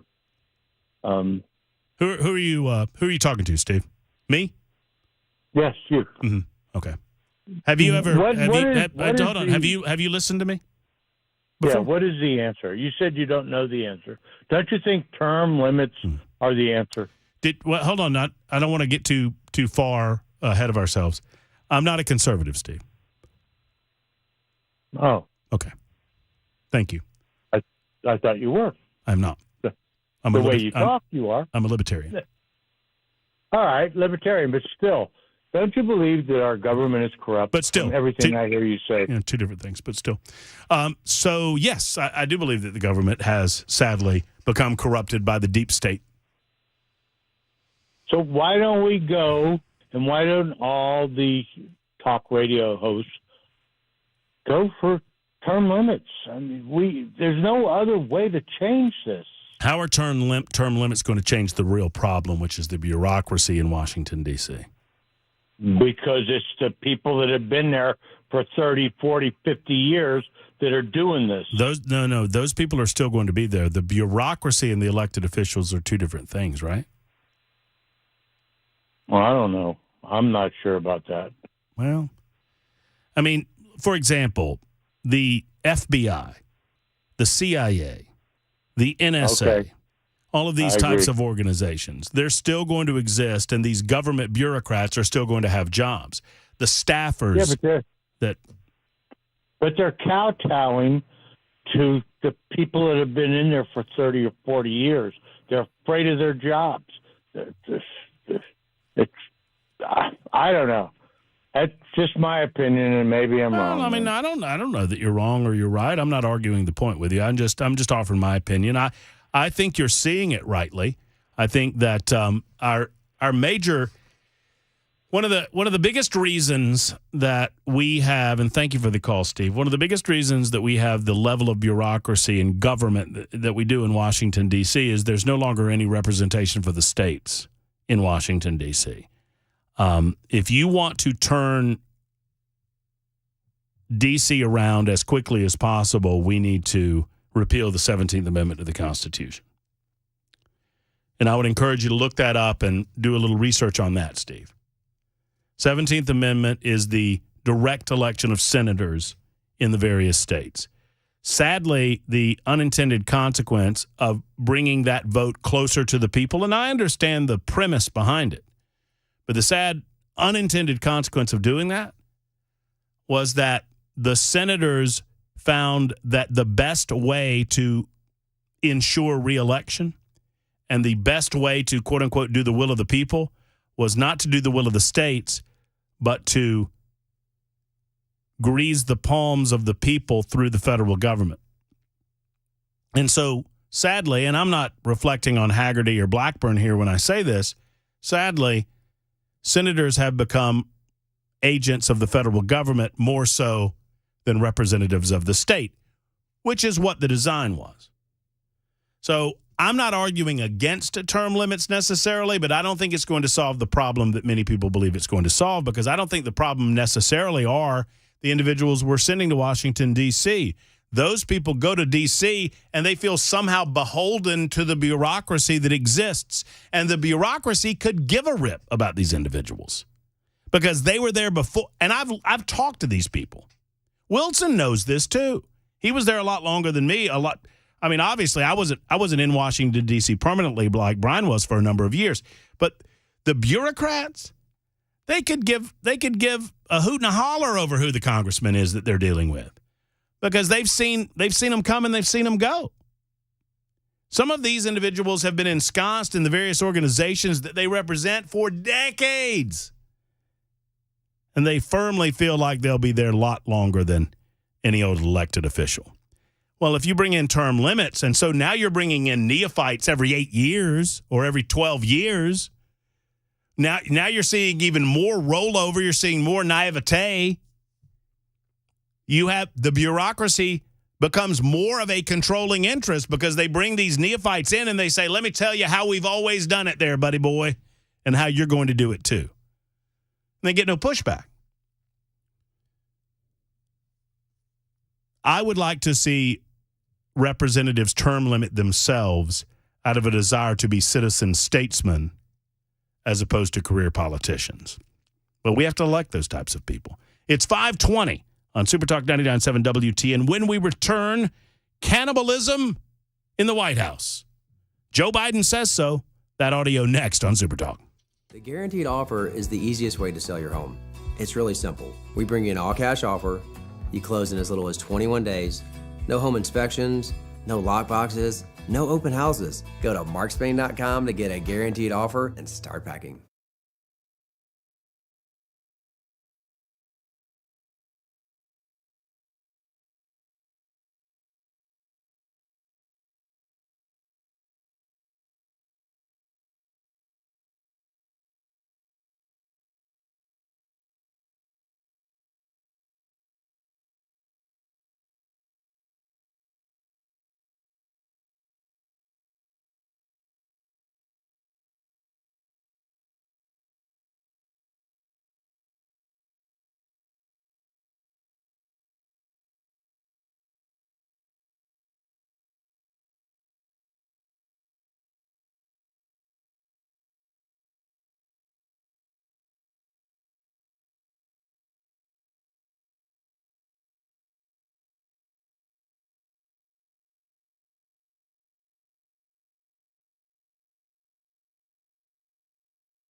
More sanctions headed Iran's way, a carjacking. Now police on the search for that suspect. And Maryland police think they avoided another school shooting. We'll tell you how. 5:30 Super Talk, 99.7 WTN. Thank you, Mr. Moore. I know, I promised cannibalism. I've actually cannibalized the show because it is time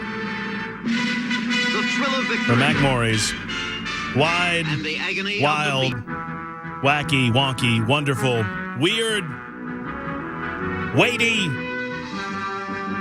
world of sports. Yeah. Ladies and gentlemen, the one and only, I think I have to wait for this, don't I? It's an obligation that I have to wait for all this to happen. Mac Morey, everybody. Mac Morey, there you go. Yeah, there it is. He's getting it. We'll get the cannibalism later. Yeah, we'll get don't there. worry. We'll I mean, get maybe, there. I don't know, Mac might talk about cannibalism. I mean, I don't know. Is that a sport? I don't know. Not yet. Just wait. We haven't What is up, Mr. Morey? Nothing much. We got a couple things to cover here today. So I thought, first off, we confirmed this yesterday, but we now are getting closer to the NHL playoffs, which, by the way, the Predators are in. Predators are in. Two home playoff games secured. They will take on the Vancouver Canucks. It is just now trying to whittle down when those games will take place. When? Yeah, It's the Vancouver. Say it right more. It's the Vancouver Canucks. Yeah. They've played each other. Trademark Matt Murphy. They played each other 3 times this year, but not since December. And if you remember correctly, I mean, I think it was around probably late January, February that the Reds really started to make a turn in the year. So if you look at, I mean, 2 of their games in October, one's in December. You can't really tell a lot from those 3 games when they played Vancouver. So we don't really have a whole lot of data between these 2 teams as far as how they go head-to-head with this version of the Predators. But the Preds are red hot. This game will take place either Sunday or Monday. All right. We should know by tomorrow, but this is weird. This NHL is different. In other sports, you just know. But they wait till every game is done, till every scenario has been finalized, even though the Preds don't have another chance of playing any other team in the first round. Neither do the Canucks. Thank you very much for that. And, I bet that's going to be painted on the car, the Smashville car outside Bridgestone. The only game that I went to this year, the one and only hockey game that I've been to since I've been in Nashville was against the Canucks. Was it? Yes. But I loved that as they introduced the lineup. I mean, guys that go regularly know that they do this, but it was new to me, and it's still exciting to me how the entire crowd says "sucks." Sucks. Yeah. So as they're introducing, forward, Chris Webber sucks. That's what I said. And then when they get to the last guy, play goalie Mac Morey, and he sucks too. Yeah. So I love it. They have a bunch of fun gimmicks like that. It's great. They thank Joe or Paul or what? I think his name's Paul. Thanks, Paul. When he says 1 minute ago in the period, thanks, Paul. Thanks, Paul. That's so great. good. If you've never been to a game, you got to go. It's great. Yeah. No, they kind of reel you in with some of those homie, hey, you kind of want to become part of the regulars crowd. You're like, oh wait, I want to be in on this. I want to do that. Yeah, come on, I want to tell them they suck. Okay, here's my hockey ignorance. Do they always play 7-game series in the playoffs? Is this going to be a 7-game series? This will be a 7-game series. So they're all 7-game series, and so we're guaranteed at least 2 home games, but maybe even a third. Yep. Yeah, and I'm sure that Weber, I bet but I'm sure. I mean, just like the NBA, because it used to be 3-5-5-7, then it was 5-5-5-7, then it was 5-5-7-7, and now it's just sevens. And that's same with the NHL. I'm sure they had a similar evolution. I think they did. Yeah. Yeah. I couldn't say that for sure. I was told there would be no math. That's what I was told. So, and then we'll go Preds. Yeah, go Preds. We're very excited about that. I want to wait on the Preds song because the game may be Monday. We may have Brian Wilson here, and so we want to make sure he's there for the Preds song when we kick it off. When will we know officially? Do you know when we'll know? Do they know when we'll know? The article that I read that we will know for sure by the end of Thursday, which means the end of the NHL day on Thursday, which is like 11 o'clock. So we'll know tomorrow when they play. We will know officially. tomorrow when they will play officially. It will either be again Sunday or Monday. Got it. And then So wait a minute. You know when we'll know. I know when we'll know. But you don't know what we'll know. Yeah, kind of. But you don't really know when we'll know, as in when we'll play. I know that it sucks that I don't know yet. That's what I do know. That's what I do know. I'm just going to shut up and let you continue. And then NBA really quickly. We finished the second round of the play-in. Murphy, do you know about the NBA play-in? It's what? It's a 8 plays 9 or 9 plays 10 and 7 plays 8. Yeah. So and then there. I kind of actually like this, but I was gonna say, it's designed to encourage good play at the end of the season, right? Yes, that's what it's designed to let more players, actually be competing for something at the end of the season. So you don't have, 12 other teams going, why are we here? What are we doing? Right. You actually have, those 11 and 12 seeds who are maybe a couple games back, really trying and vying for that 10th seed. The 7 plays the 8. The winner of that gets the 7 seed. 9 plays the 10. The winner of that will then play the loser of that 7-8 game. So if you are a 9 or 10 seed, you are forced to win 2 games in a row. If you are a 7 or 8 seed to miss the playoffs, you are forced to lose 2 games in a row. So I kind of like that structure. The Warriors got beat pretty bad by the Kings Tuesday night. So Steph Curry out of the playoffs. That was the 9-10 game. So Steph Curry will miss this year's playoffs. LeBron James, however, did win. LeBron will be in the playoffs. He'll have to take on the reigning champions, best player in the league, Nikola Jokic and Denver Nuggets in the first round of the playoffs. So that is unfortunate for LeBron. If you're a LeBron hater such as myself, you cheer. This is great. This is awesome. I have 2 questions. Yep. One, is your wide world of sports always this confusing? Because that was so. Did anybody else understand what he just said? Was the it 1 too plays much? the 8 and the 6 plays the 14 and the thing and the. And I'm like, who's on? All I want to know is what's the fella's name on first base? No, what's the fella's name? Second? No, who's on second? No, I don't Who's know. on first? Third base. Third base. Okay. Well, you're not going to do the Patrick Mahomes. I'm a little disappointed in you. I'll do the Patrick Mahomes. Oh, yeah, I do sports. That's not sports. Kudos to Patrick Mahomes. I think, I love this. Patrick Mahomes, apparently somebody somewhere asked Patrick Mahomes his opinion on politics. That's the part that ticks me off. And Patrick Mahomes gave the perfect response. He said, I'm not getting into all of that. I encourage people. It was a question about the presidential race. And he said, I encourage people to do your research, do your homework, and vote the way you want to vote. Yeah, he's like, I don't want to be an influence on I don't want to be a football player. That's exactly right. And I absolutely love it. I absolutely love it. He recognizes that if he wanted, I'm certain that if Patrick Mahomes wanted to do the homework and research, he could formulate an opinion and, hell, do what I do. But he recognizes that he plays football. That he does, yeah. And that's what he does best. So good for him. Yeah, nice. And it pains me to give your team a little kudos, but there you go. All right, is that it? Is that everything? That's time for news on Super Talk 99.7 WTN.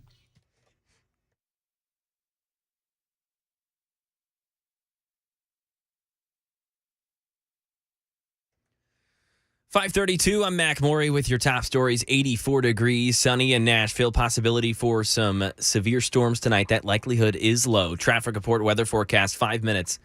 The U.S. imposing a new round of sanctions on Iran. It comes as the U.S. looks to punish Tehran for last weekend's attack on Israel, and it targets engine manufacturers of Iranian drones. Here's Tom Soufi-Burridge in Tel Aviv with more. The White House says that these sanctions could limit the financial sources that those Iranian companies that make the drones would have at their disposal. But look, I've seen these Iranian-made drones. The Ukrainians have shown me the remnants of them. I saw one of them. They're like mini aircraft, basically. And we were shown the remnants, and they're packed full of components made by Western companies, including by American companies, too. They've been used extensively by Russia in the war against Ukraine. Here in Tennessee, crime right now. A Nissan Cube was allegedly taken in an armed carjacking last night. This happened at a McDonald's parking lot on Nolensville Pike. The carjacking happened after the gunman attempted to take another vehicle, allegedly shot that victim in the face. That victim is in stable condition. Then the woman he stole the Cube from, also uninjured after she got thrown out of the car. That first victim that was shot in the face came around and tried to hit that suspect. Police asked that if anyone sees this car, which now has damage from the first victim, it has a Tennessee license plate of BDD 9667. Officials asked if you see that, to contact officials immediately. And Maryland police think they avoided another school shooting by arresting a teenager who they say wrote a more than 100-page note that appeared to threaten that violence. Andy Field with details from Montgomery County. If the teenager Maryland police think threatened a mass school shooting actually went through with it, there's not much that would have stopped him. There are no metal detectors in Montgomery County schools. Police spokesperson Shara Goff says a witness alerted them to a long essay detailing how 18-year-old Alex Yee fantasized about killing fellow students. We did increase police presence at the school while we investigated this. Police holding the 18-year-old without bail. And that is the latest news. Weather and traffic next. I'm Mac Maury, WTN News. The guaranteed offer is the easiest way to sell your home. It's really simple. We bring you an all-cash offer. You close in as little as 21 days. No home inspections, no lock boxes, No open houses. Go to markspain.com to get a guaranteed offer and start packing.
Super Talk 99.7 WTN, Matt Murphy. And you. Brian Wilson out today and tomorrow. The drive continues until 7 o'clock. We hand off to the great one, Mark Levin, at that time. 615-737-9986. We'll also speak with Representative Scott Sapicki, who has announced that he is on the way. On the way, says Scott Sapicki. So hopefully we'll get to the representative before our allotment of time runs out and before Friday Mac Attack on Thursday on the drive on Super Talk 99.7 WTN, which is happening at 6:05 this afternoon. We just received our draft. I'm very excited about it. Okay. The draft subject is in. Oh, yeah. Not a moment too soon. You want to go ahead and announce what sure. the draft subject is at 6:05 this afternoon? I think this is a good one. You guys both seemed impressed. Today we will be drafting comedians. Comedians. Pretty good. All-time comedians. All-time comedians. Wow. Could be stand-up. Could just be comedians. That's... Golly, I almost feel like you could subdivide it into stand-up only and then others. Should we do that? Because then we could have another draft of movie comedians specifically or SNL comedians specifically. Oh, boy. I mean, yeah, because let's put it this way. Is Jim Carrey, I mean, he started in stand-up, but I think he made his bones. Not a stand-up. Yeah, he's Eddie not a Murphy? stand-up. No. Because Eddie Murphy was a great stand-up. Now, see, that one's tough because he did have a tremendous stand-up career. Yeah. I mean, but Delirious and Raw both on the big screen. That's tough. Yeah. That's tough. I would prefer. I mean, my draft is going to be dominated by stand-up comedians. I know that. So you can do. You're the commissioner. Let's do stand-ups. Okay. I like that. All right. So for those who don't understand it, we do it regularly on the Matt Murphy portion of the broadcast day on these Fridays. It's not Friday, but Mac's out tomorrow. We go around and we draft the best comedians of all time, and we're doing that at 6:05. It's just a little something away from the politics of the day to kind of cleanse the palate, if you will, as you make your way into your evening. 615-737-9986 is our telephone number right now. FISA warrantless searches and warrantless surveillance is going over to the United States Senate. I don't have a lot to say about this except this. I hear a lot of blah, blah, blah from conservatives about believing in the Constitution of the United States of America. I hear a lot of blah, blah, blah from these individuals who claim that they believe in liberty and freedom, and they believe that individual liberties are omnipresent on their mind at all times. Now, I understand that you have to balance that against national security and the like. But for 20-plus years, all I've seen our government do is abuse the abilities that we gave them post 9/11. And FISA is one of those abuses. It is a shame that with a Republican majority that we did not see individual liberty prevail in the House of Representatives, in my opinion. I understand the security concerns that we have, but I also understand that the Constitution offers limitations. And so I would say this. Where are our senators? Where is Bill Hagerty? Where is Marsha Blackburn? Are they willing to stand up for the Constitution of the United States that was there to guarantee our God-given rights, that we should not be interfered with in a freedom-loving society by our government or surveilled by our government against our wishes? I don't know. It's going to the Senate. We'll see. I mean, I think a Democrat's already come out against this, which is a good thing. We shall see. James is next in Shelbyville. James, thank you for your call. How are you, sir? Oh, I'm still here. I'm the one that talked to you yesterday. Oh, Mr. about James. the moon pies. Well, it's good to talk with you. I have ordered moon pies, and we are engaged in a moon pie eat-off next week. So you listen up for that. Should be exciting. The chocolate moon pies are kind of like the s'mores. Put them in the microwave? You ever put one in the microwave, Mr. James? Oh yeah. Yeah, they're good. They're good. What's on your mind today, sir? Well, cannibalism in the White House. Maybe Biden and them are in the White House are watching too much King Kong, the old one. the original from back in the Biden was around when that thing was made, Mr. James. Yeah, well, I was too, probably. I'm in my middle, going into my middle 80s. Mr. James, I promise you this. When I got out of the service, I was a member of the organization, and we had a meeting in Washington, and so I got a tour at Washington, D.C., and Jacqueline was given the tours at that time in the White House. And I got to shake hands with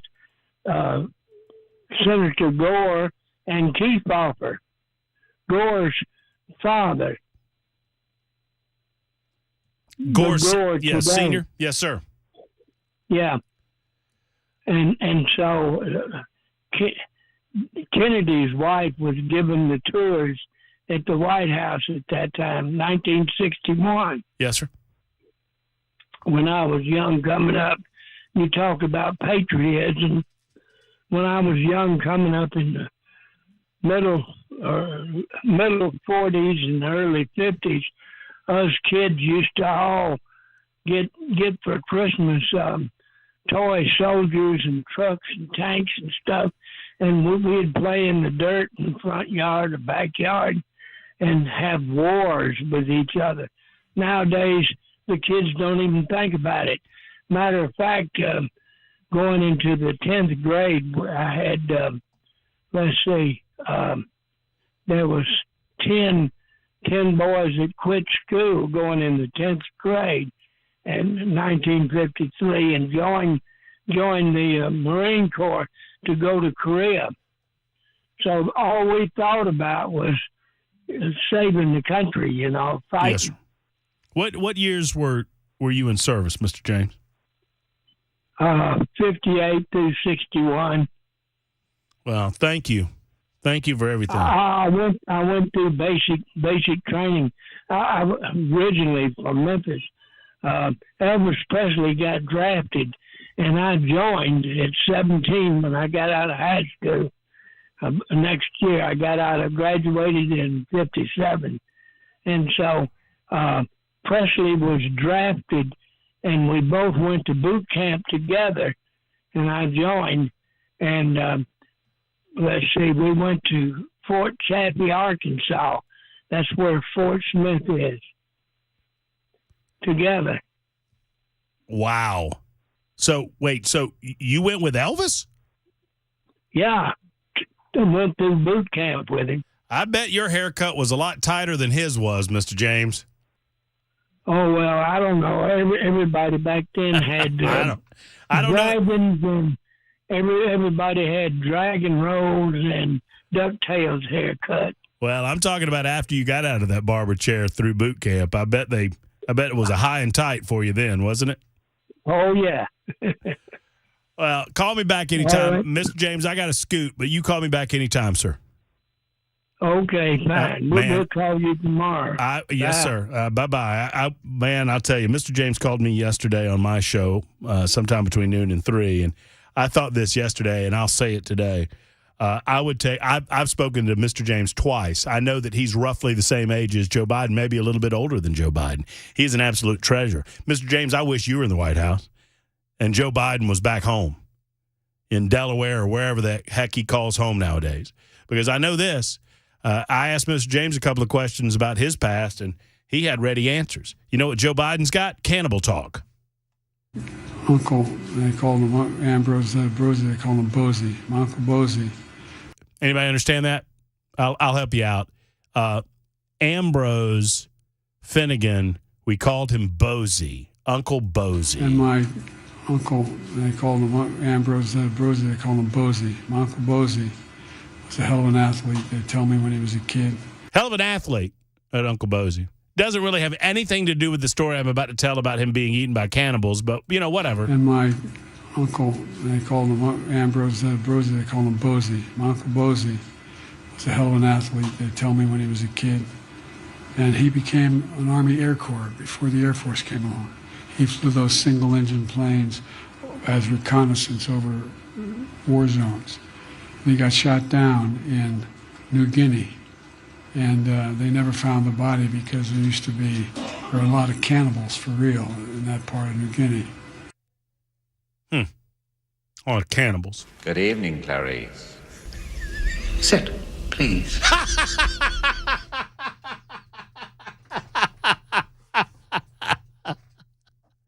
Uncle Bosie met Hannibal. Oh, boy, oh, boy. Uncle Bosie got shot down. By the way, he did not get shot down. That is factually incorrect. His plane lost its engine, and there is 0.0 evidence that Uncle Bosie became food for Hannibal or anyone else.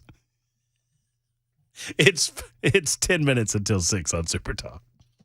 Hey, what's up, guys? This is Matt Murphy for Members Nutrition. I want to tell you about the Members Nutrition difference, and I want to encourage you to go over to the Members Nutrition website. Number one, they believe at Members Nutrition that they can sell vitamins and supplements at a lower cost point, and they're doing it every single day at membersnutrition.com. Number two, they want to make these products right here in the United States of America, not from some overseas company, and they do that every single day. I encourage you to go to membersnutrition.com. You'll get 50% off your purchase price at checkout. You don't have to put in any codes. Just go to membersnutrition.com. Once again, membersnutrition.com.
6 o'clock, I'm Mac Maury with your top stories. 83 degrees on Music Row, a sunny day. Expecting some possible storms and showers later on this evening. They could be severe. The chances of that are low. Traffic, weather forecast, 5 minutes. The jury selection process in former President Trump's New York hush money trial is almost complete. A full panel of 12 sitting jurors plus one alternate have been selected. John Santucci says at this rate, the court is on track for opening statements by Monday. We backslid to 5, but then 5 became 7, became 10, became 12, and now we even have an alternate. I mean, talk about how things have picked up in lightning speed as the day comes to an end on Thursday. And look, the Trump team tried on Monday to delay this case yet again. Look at where we are 4 days later, that we now have a jury for the moment. Obviously, somebody could try to bail, but already going into alternates, it does look like this thing is going to move forward.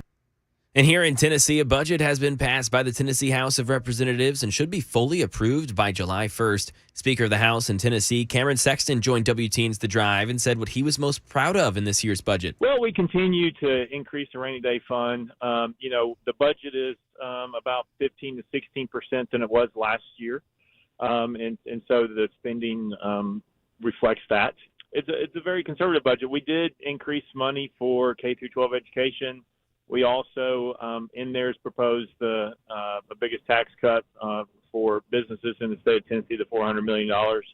And then we also put money into rural health care, and amongst other things, law enforcement. There's a lot of criminal justice bills in that's funded through legislation in this budget, which will, for juveniles and adults, that will increase penalties and protect millions of Tennesseans. So, it's a very good budget. It's a very clean budget. It was a budget that, is less than last year, which is always a good thing. Speaker Sexton said he doesn't know for sure if they'll get the votes for school choice, but he'll keep trying until the governor pulls the plug for this year. He asked that if you were a parent who believes in school choice, that you reach out to your representative to be heard. And staying here in Tennessee with a crime story, this just in from Channel 4. A Nashville preschool teacher threatened to pull a gun on another teacher and students today. It happened at the Academy of McCrory Lane on Newsom Station Road. Shaneka Cowart was taken into custody. Staff told the police Cowart, 29 years old, threatened to, quote, shoot up the preschool and that she keeps a gun on her. Cowart was charged with threats of mass violence at a school, 2 counts of carrying a gun onto school property, and 1 count of assault. She's being held on a $37,000 bond. And First Lady Dr. Jill Biden will be in Nashville on Monday. She's supposed to arrive around 5 p.m. at BNA. She'll deliver remarks around 7:30 at the Ryman Auditorium for an event called Walkin' After Midnight, the music of Patsy Cline. The event will feature artists such as Winona Judd, Ashley McBride, Kelly Pickler, Kristen Chenoweth, Mickey Guyton, Rita Wilson, Pat Benatar, and more. That's the latest news, traffic, and weather on the way. I'm Mac Maury, WTN News. What an absolute mess. Hey, it's Dan Mandison. Look at my closets. Unorganized to say the least. Even my window dormer is a train wreck. Stuff is everywhere. Now, luckily, California Closets is coming to my rescue. My personal design consultant, Vince, stopped by, measured, and is now showing me how to become more space efficient and organized on his 3D CAD system. It is amazing. And soon, my space is going to be organized, and yes, even Bandit approves. California Closets, a local company that can customize the storage in any room of your house. California Closets, what can they do for you? Find them online at californiaclosets.com and reach out for your free in-home consultation.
All right, here we go. Final hour of today's edition. It is Thursday, April 18. No Brian Wilson, Matt Murphy in for Brian at 6:07. And a good evening to all of you. We have another hour to go, and we'll get back into some important political matters because we are welcomed in studio by Representative Scott Sapicki, a good friend of mine, a regular visitor to my portion of the broadcast day from noon until 3 on Supertalk 99.7 WTN. If you're watching on Supertalk TV, YouTube, Facebook, Twitter, Twitch, hello, and welcome into all of you.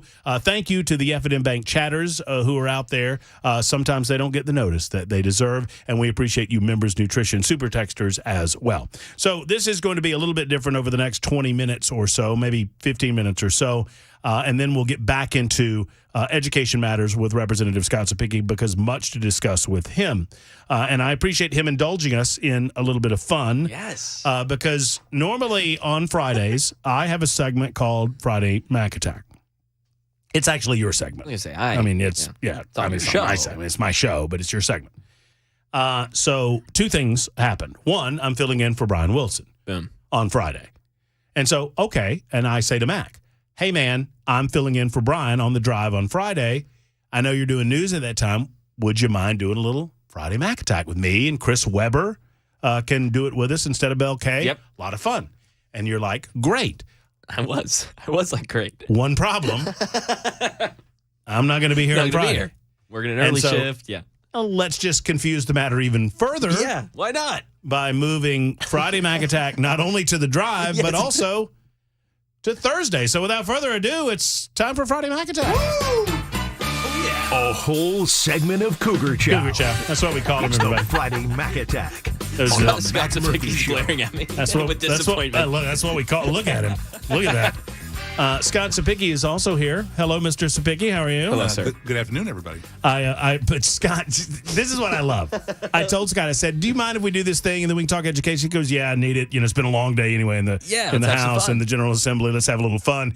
And then I told him what we were doing. And since then, have you noticed he's been locked in, focused. I came, hey man, we me and Sapicki, we've got a nice, rapport, good little friendship I think we built. I come up, hey man, nice fist bump. He goes, hey, and he has a little notepad with notes. That he starts coming up. Over. Hey, I'm like, oh, I'm in the draft room. My fault. It's all about the victory. Gotcha. Okay. All right, Chris Weber's in there silently plotting, scheming. I got my list together. You all do? Right. Okay. All right. So explain to the drive listeners who perhaps do not get to listen to the Matt Murphy Show what the draft is on Friday Mac Attack. Yeah, well, we just choose something every week, something fun just to draft. It could be anything. We could be cereals, could be best movie cars, could be we've drafted a plethora of different things. And so I thought for today it would be a fun one. We got Sapicki, we got Weber. We're on the drive. Let's make it a good one. Let's make it memorable. Yeah. Comedians. So we're going to draft the best stand-up comedians. Stand-up comedians of all time. Of all time. It'll be 3 rounds. We'll each get 3 picks. Of all time. Yep. You on the Members Nutrition Super Text line may join in, offer your suggestions, offer your tips, offer your thoughts about selections. We do a draft order. Normally we do this ridiculous number system on the draft order, but I figured we couldn't do that. So I have in my hand 4 numbers, 1 through 4. There's 4 of them. And so, hey, by the way, I have to tell you. Yes, Mr. Sapicki. You know how to count numbers. Mrs. Sapicki is playing along. So. Oh yeah, I love it. You're playing as a team. Well, then dirty comedians are whatever because Sapicki can't pick dirty comedians now. The wife's listening.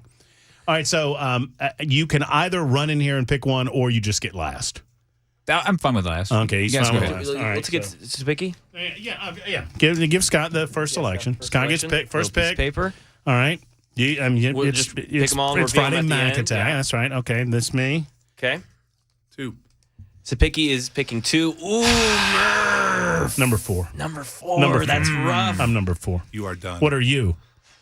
Number 1? Number 1. You were over there manhandling the numbers. That's collusion. Cheater. That's collusion. Cheater. So Weber will be picked number 3. All right. So, okay. All right. Is the flow music on the board there? Yeah. We didn't tell Weber about I think it. there is draft flow.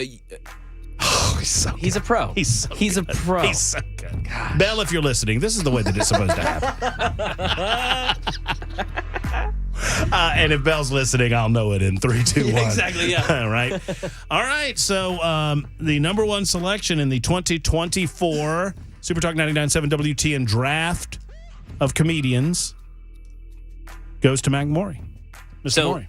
This is a legendary comedian. May not be my... Yeah. Sabicki already giving me the losers. The trash talk is through the roof. No competition or anything. Exactly. You know? Right.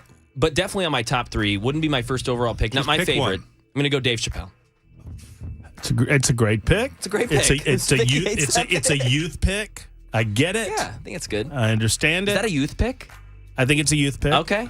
I think it's more of a youth It's a younger pick. It's a younger pick. Okay, sure. Fair. It's a younger pick. But I'm going to, well, I won't tell you what I'm going to do. Okay. I want to tell you. The number 2 selection in the 2024 Super Talk Comedian Draft goes to Representative Scott Sapicki. Thank you very much. You have to understand your audience, Matt. You're not playing to your audience here. Gotcha. One of the greatest of all time, served overseas during the war, entertaining our troops, Bob Hope. I love that selection. Way better than I mine. love that selection. This is That's gonna be great. rough. Winner, great. chicken dinner. That's great. And right now, every listener under the age of 30 is typing in bum. Oh, sounds familiar. I just like that Sapicki's telling me about the audience of the radio station that I am employed at. And he's nailing it. All right, Mr. Weber, your number 3 selection. All right, for my first pick in this draft, do we go in reverse order? How do we do this normally? Are we supposed to pick our favorite? I guess we should, right? I mean, we may miss out on it. You might miss out on it. All Someone right. might snake it from you. All right, I'm going to go with this guy's probably my all-time favorite stand-up comedian. Legendary to me, and I relate so much with everything he says. The late, great George Carlin. Oh. Okay. You're safe. You're safe. That's a great pick. Great I pick. was so worried. I appreciate it. I was so worried that I've got to take him. George Carlin's a great pick. Yeah. I've got to take this comedian because I'm afraid that he will not survive round number 2 because he is my favorite comedian. Died too soon. If you've not seen his last special, it will make you laugh. It will make you cry because he did it. He had done all of this stand-up, knew he was going to die, knew that he would not be able to get on stage. And so he sat down in front of a camera and did an hour and 20 minutes of stand-up just to a camera. And it's so bittersweet. His name is Norm Macdonald, my all-time favorite comedian. Great pick. And if you do anything tonight, go on YouTube and look up Norm Macdonald, O.J. Simpson jokes. Oh, great stuff. It's so good. Murphy, that I will say, I went back and forth which was going to be my first pick between Norm and George Carlin because Norm is, he's just fantastic. I mean, just that Midwestern, Hitler's dog had a dog. Hitler had a dog, I love Hitler. I love Hitler. The timing is impeccable. So good. All right, and back to the number 1 selection. I don't know how I got number 1. I'm thinking that there were cheating or shenanigans. Thinking there was collusion. There's so much collusion in this draft. so much cheating. Joe Biden he's a crook. He's a liar. All right. The second round of the draft begins right now, McMorey. Okay. This is... You know what? I don't even need to preface this. And I don't know how I'll be criticized for this pick. I know I'm bloviating. Give me Ricky Gervais. That was on my list, Mac. Well, thank you, Weber. He's amazing. I love his style. I like how you feel like you're going to be judged. I know. And then you glance at Sapicki because you know it's going to be. He's shaking his head as I'm talking. He's like, come on, let's go. Get it over with. Come on. Yeah, do you know who Ricky Gervais is, Scott? Yeah, he does the Oscar stuff like that. Yeah. Sure. Created The Office. And very good selection. Would not have been on my list. Yes, Mr. Sapicki. I'm ready. Yeah, let's go. Number 2, my second pick, Robin Williams. Ooh, nice. Great pick. He's got a very bad take about this, and that's okay. That was a great pick. Was on my list. Almost did it. Not a fan. Yeah, I was never a fan of his stand-up. Well, that says a lot about you. No, here's the deal. It's weird. I love him as an actor. You don't need to explain your abnormality. No. I'm just saying it was all frenetic, and it all felt like he was on cocaine. Oh wait. Ooh. Like Dave Chappelle. hey now. Or Ricky Gervais. Number 2 selection for Chris Weber. All right, I'm going to go with another late stand-up comedian. This guy had some interesting takes on things, and I just liked his style. Mm-hmm. Bill Hicks. Ooh, Bill Hicks. Bill Hicks. Do I know that one? I would have. If you don't know him, you gotta just go home, get on YouTube. He is fantastic, or was fantastic. It's my wife. She's Oh my gosh, there's so many good ones. There's too many. There's just far too many. So many. So many. And we've still got another round to go, and we got 3 minutes to get it. So I'm going to be quick on this. Okay. I could pick a number of individuals that I would say were directly affected by this comedian. If you have not had the opportunity to go watch his stand-up or listen to his stand-up or get what he referred to as his party albums, I would strongly encourage you to listen to Red Fox. And Red good. Fox's stand-up. He was dirty. Yes. Back at a time where you weren't supposed to be that dirty, but he was hilarious, and his jokes took a turn. Red Fox is my number 2 selection. Thank you very much. McMorey? You know, I'm going to do it because it does make my list. It's not my favorite comedian, but you guys don't know my favorite comedian, so I can get that undrafted. That's okay. I'm going to get... Who's your favorite comedian? Andrew Santino. In a movie that just came out that's going to be my number 3 pick. That's great. All right. Give me Louis C.K. Louis C.K. Wow. Bold. I know. He was canceled. I still think he's great. He is. You he is don't funny. know Louis? Okay, that's fair. He's funny. He was one of these guys that was Is canceled. he like off Broadway or something? No, he's You'd probably know him if you saw him. You probably know him if you saw him. Okay, I'll give it to you. Moving along. Sabicki's going to have trouble at home if he doesn't pick one from that long list. It's a long list from your wife. From your wife. So I've got Bob Hope, Robin Williams, third round choice, Rodney Dangerfield. Oh, that's great. That's great. No respect. No respect. That's great. That's a classic list right there. That's why I get the big bucks. Rodney Danger. Thank you, honey. Call me when you have no class. Number 3 selection for the number 3 pick in the draft, Chris Webber. I got a lot of guys on my list. I will go with another all-time great, Richard Pryor. Richard Pryor's good. Yeah, thought about that. Richard Pryor's solid. Now, I like that. I got choices here. Do you have the choice that you want? Did we take anything? So my choice might be affected by the fact that I just saw this documentary. And I just re-exposed myself to his stand-up career. But this guy, generally speaking, I think is an absolute genius in the comic realm. He does movies. He's an artist. He plays the banjo. He's a musician. His name is Steve Martin. Yes, good. And Steve Martin redefined comedy in the 1970s. And I didn't realize this. Worked it for 10 years. For 10 years, his comedy, the stuff he was doing with the arrow and all that didn't work. Just flat. For 10 years, he worked it in small clubs. I had no clue. And then in 1975, at the age of 30, he hit big. And then at the zenith, in 1979, he realized he had done everything that he could do on stage, and he did one final concert on stage, and that was it. And he said, I'm done. Wow, I didn't know that. At the height of his career, he said, I can't do this anymore, and I'm not going to do this for the rest of my life. I'm going into film. And then went to the then, screens. And then, he did this little movie. I don't know if you ever heard of it called The Jerk. It's pretty good. All right, speaking of jerks, thank you, Mac Morey, for bringing us to the draft. Good draft, everybody. Also, Steve Martin, Murders in the Building, new show. Good. Great show. Very good show. Him and Martin Short. A lot of love for your selection, Sapicki. A lot of love. Sapicki, especially he the Dangerfield selection. Dangerfield's getting a lot of love. I'm getting a lot of Johnny Carson. I'm getting a lot of Rodney Carrington, Sinbad, Red Skelton, Mitch Hedberg, great. Stephen Wright, Steve Harvey. Wright, yeah. How about this? Yes, sir. Jeff Foxworthy. It's good. Yeah, Larry the Cable Guy. Ron White, Call Me Tater Salad. Yeah. Jonathan Winters. It's almost too big of a category. It's almost too big. I know. How about Joan Rivers? Wow. You could almost do this category by decade. I was literally about to say decades. We could do that. Yeah. That's good stuff. Eddie Murphy didn't get drafted. Eddie Murphy didn't get drafted. Poor Eddie.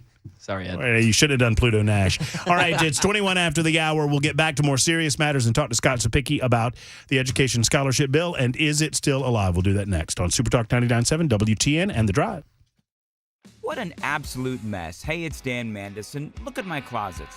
Unorganized to say the least. Even my window dormer is a train wreck. Stuff is everywhere. Now, luckily, California Closets is coming to my rescue. My personal design consultant, Vince, stopped by, measured, and is now showing me how to become more space efficient and organized on his 3D CAD system. It is amazing. And soon, my space is going to be organized, and yes, even Bandit approves.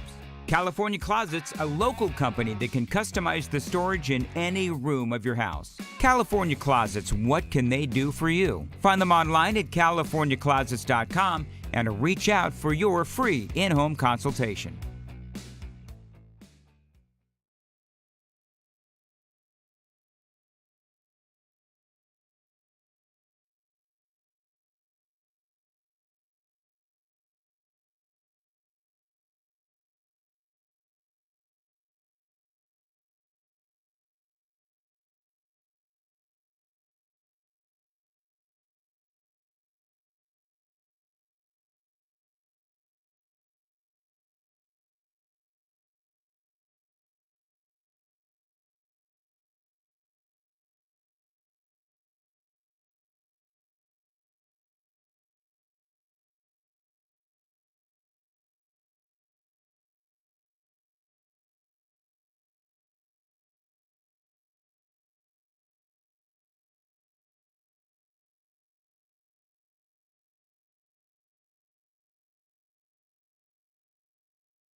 Super Talk 99.7 WTN, the drive in progress, 626. Good evening. Welcome. We'll get back to more serious matters away from Friday Mac Attack. Great segment, great Friday Mac Attack on Thursday, and I appreciate all of you participating on the Members Nutrition Super Text line and et cetera. I can't believe that nobody picked Jerry Clower. My grandma's rolling over in her grave that I didn't pick Jerry Clower. Scott Spiggy is with us to talk more serious things. How long was the session today? Lengthy, huh? 9 to 1. 4 hours. Oh, okay. And then meetings afterward. And so, you are the face of the education scholarship bill in the House, whether you like it or not. It is what it is. You are a leading voice advocating for this piece of legislation. Tell us, is this, we're hearing it's dead, it's not dead, it's possible it could be revived. Where are we? Well, the things that we had for public schools on the House side are now off the table. We did not put those in the budget. The $140-some million that the governor put in for school choice is still there. But the things that we believed would transform public education, not destroy public education, but transform it into a place that Tennesseans would be very proud of, free up our teachers, less testing, more teaching time, those are now off the table because, quite frankly, we didn't get a lot of support from the public schools that they said that they wanted those things now. And so they're off the table. The only thing that could be possibly considered is school choice for Tennessee, which would present the opportunity for parents to find an off-ramp for their kids who are in maybe a failing school and they're not getting their needs met to go to a private school and hopefully get a better outcome for their kids in their lives. The Senate has passed that clean school choice, if you will, Bill. Have they? No, they have it in a position where 1180. We're just going to say 1183. That's the one everybody's talking about. Okay. That one is now off notice in the House and it's off notice in the Senate. Okay. So now the governor wanted to make sure that the money he allocated for school choice is still in the budget, which it is. It's the $140 million. And the only thing you could do now without upsetting the whole apple cart, which is the budget that we passed today and I believe the Senate passed today, is to try to come up with a compromise on school choice. That's it. That's all that's left on the table. And so I'm sure leadership is probably talking today. I know they probably did talk today. And they'll continue to talk until we sign die because education is one of the main economic drivers of our state. So just to clarify, right now, if we see anything come out of the body, it will be what some are referring to as a clean education scholarship bill. Correct.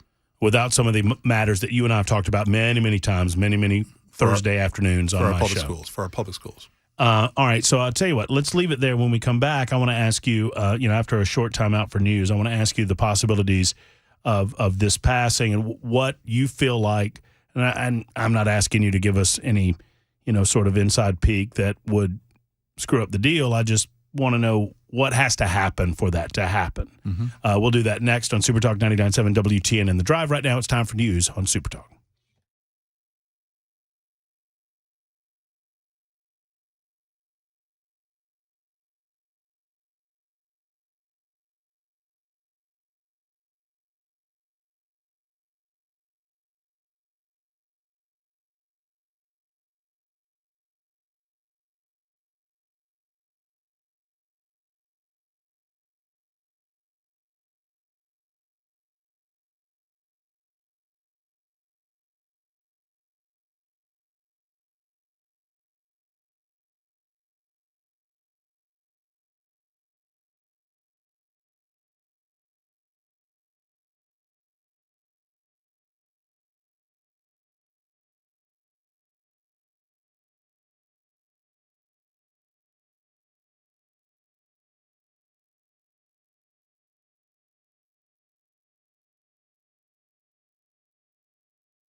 Super Talk 99.7 WTN, The Drive in progress. Matt Murphy in for Brian Wilson today and tomorrow. Hope you've enjoyed this show thus far. We've got Representative Scott Sapicki stopping by after a full day of session in the General Assembly discussing the fate or the coming fate of the Education Scholarship Fund. And we got up to the point where you indicated that everything had kind of been stripped down from the House version. We're strictly dealing with the scholarship fund portion. There were many other things, many other facets to the House version at one point. Do you believe that you still have the votes in the House with the stripped-down version? I really don't know. I think it'd be extremely close. The things that we were doing for public schools really excited a lot of the House members, really did. And I think the House members understood what we were trying to do with that and how it would transform our public schools. But with, 95% of that off the table right now, I don't know right now. And it would take an absolute miracle for both sides to agree this late in the game. I think it's going to be very difficult. Functionally, how would that look? And I'm not asking you to make a prediction, but tell me for you, and obviously you've been a voice and an advocate for this since the beginning, how does it happen? If it happens at all? Well, you would have to figure out a way to get a bill back to committee somehow to allow them to debate it. The financial issue is not the problem because the governor's already funded this, but the policy issue and how to get the House and Senate together this late in the game and not look like you're trying to sneak something through would be extremely, extremely difficult. And you might set a precedent there, Matt, that you may not want to set. I don't feel like, and I don't want to put words in his mouth, but we spoke with the Speaker of the House. Obviously, there's no one higher in leadership in the House than the Speaker of the House, Cameron Sexton. Correct. And I did not get the impression that he had a lot of energy behind this anymore. He said that we'll continue to debate it as long as the governor asks us to. It's his bill. We're going to continue to sponsor it. He wouldn't say this, and he said he made plain that he did not feel like it was dead. But I felt like maybe in his mind, I don't want to try to get inside there, but I felt like maybe he feels like it is. Well, policy-wise, we continue to have the debate. Now we're in a procedural problem. How do you get something like that to the floor? I mean, everybody's anticipating we're going to be done for sure by next Friday. How do you get something that big, that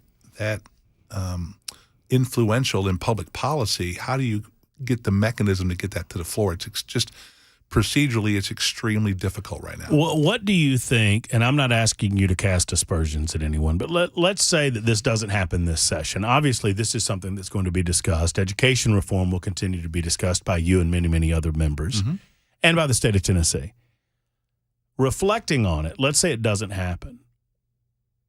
What went wrong? What do you think needed to happen better? Because I think the state of Tennessee is in favor of this. I think the state, broadly, if you polled every member of the state, certainly every parent in the state, they want to give more tools in those toolboxes. So what went wrong? Well, first of all, I think if you ask the honest question and you don't try to skew it one way or the other to the public, I agree with you. I think this is overwhelmingly popular with the people of Tennessee. I think maybe what happened was we didn't get in a room quicker with the Senate and with the governor quicker so that we could discuss where we all are and try to navigate a pathway forward instead of, he's the governor, he can do what he wants. He releases his version and then the Senate releases their version and then the House releases their version, and they were all vastly different. And now we're scrambling trying to bring things together instead of maybe, and I would probably anticipate this, Matt, as we move forward, if we do not get school choice this year, I would anticipate being in meetings with staff about, okay, where are we and what are we going to do next year, and start working on that now, preparing the members when they come back for the 114th.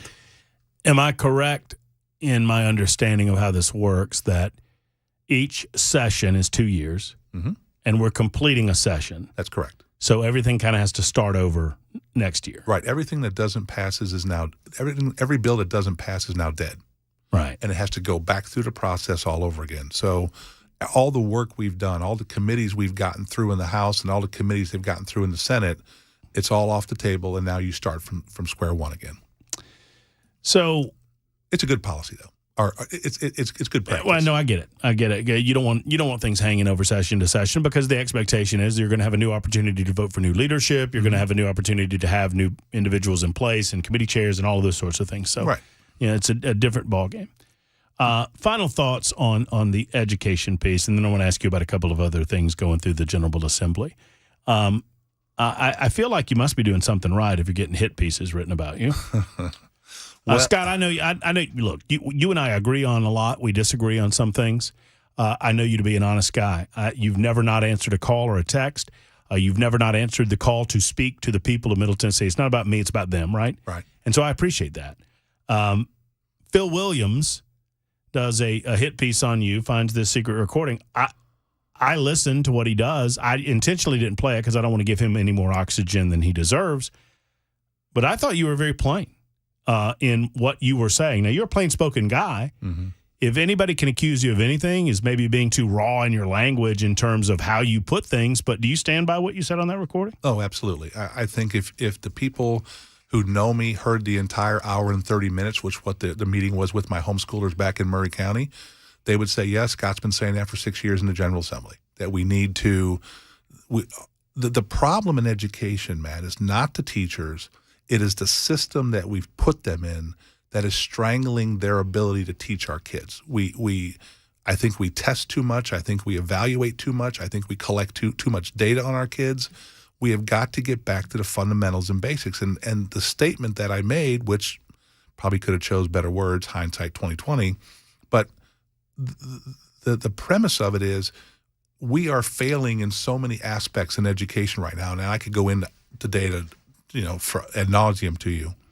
But the only way we're going to fix this is stop nibbling at the corners, take the whole thing, throw it away, rebuild it the way we want it to look like in Tennessee, which is testing our kids appropriately and letting our teachers teach as much as they can, as long as they can, to get the results that we're looking for. If we can do that, I think we'll transform education in Tennessee, where now we'll be becoming number one in the country, where people will be chasing us not for economic advantage, right, to Tennessee, educational advantage. And education is the key to unlock the future for our kids. And we've got to do a better job. And I'm passionate about this. You know I am.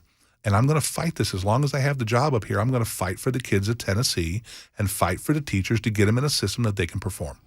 So the quote was that, we've spent the last 6 years taking little bitty nibbles, that you feel like that in order to fix this system, quote, we're going to try to throw the whole freaking system in the trash at one time, blow it all back up. That's the money quote that Phil pulled. That's correct.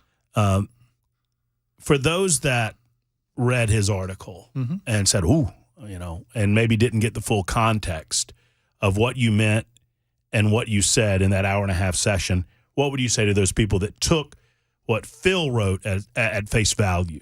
If you know me, you know that I have been an advocate for public schools in the state of Tennessee for 6 years in the General Assembly. I have studied this. I have talked to teachers across the state. I've talked to administrators across the state. Everybody knows what I've been saying is you've got to get back to the fundamentals and basics, and we have been nibbling at the corners on this, slowly moving it. But really what drove it home to me was when we went back to phonics and reading, and our test scores jumped 10 points. Mm-hmm. It's the fundamentals and basics. And I know every teacher out there is agreeing with me right now. You give me more time to teach the fundamentals and basics of reading, writing, arithmetic, and I'll teach our kids, no matter what economic background they come from, we'll get them across the finish line and we'll transform education in Tennessee. Do you feel like Phil Williams of News Channel 5 has been an honest and fair player in this debate? Phil's a great guy. Do you feel like he gave you a fair shake in this article to speak what you know to be true about your position on this issue? No. And if he's been paying attention to the last 6 years, he should know me pretty well by now about where I am.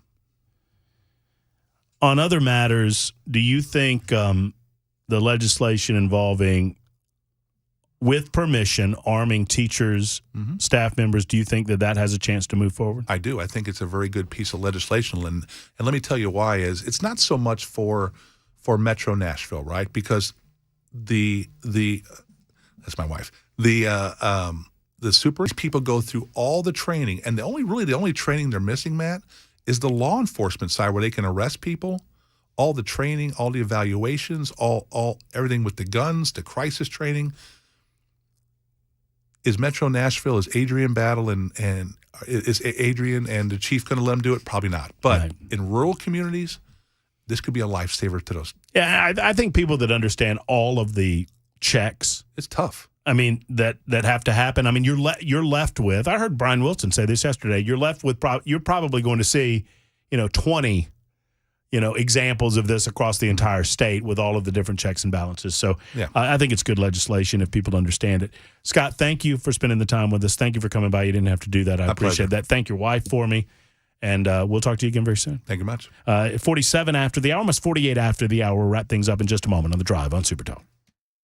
Hey, what's up, guys? This is Matt Murphy for Members Nutrition. I want to tell you about the Members Nutrition difference, and I want to encourage you to go over to the Members Nutrition website. Number one, they believe at Members Nutrition that they can sell vitamins and supplements at a lower cost point, and they're doing it every single day at membersnutrition.com. Number two, they want to make these products right here in the United States of America, not from some overseas company, and they do that every single day. I encourage you to go to membersnutrition.com. You'll get 50% off your purchase price at checkout. You don't have to put in any codes. Just go to membersnutrition.com. Once again, membersnutrition.com.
Only a couple of minutes left in the drive. I will give Chris Webber dealer's choice. You can do furries or Idiocracy in America.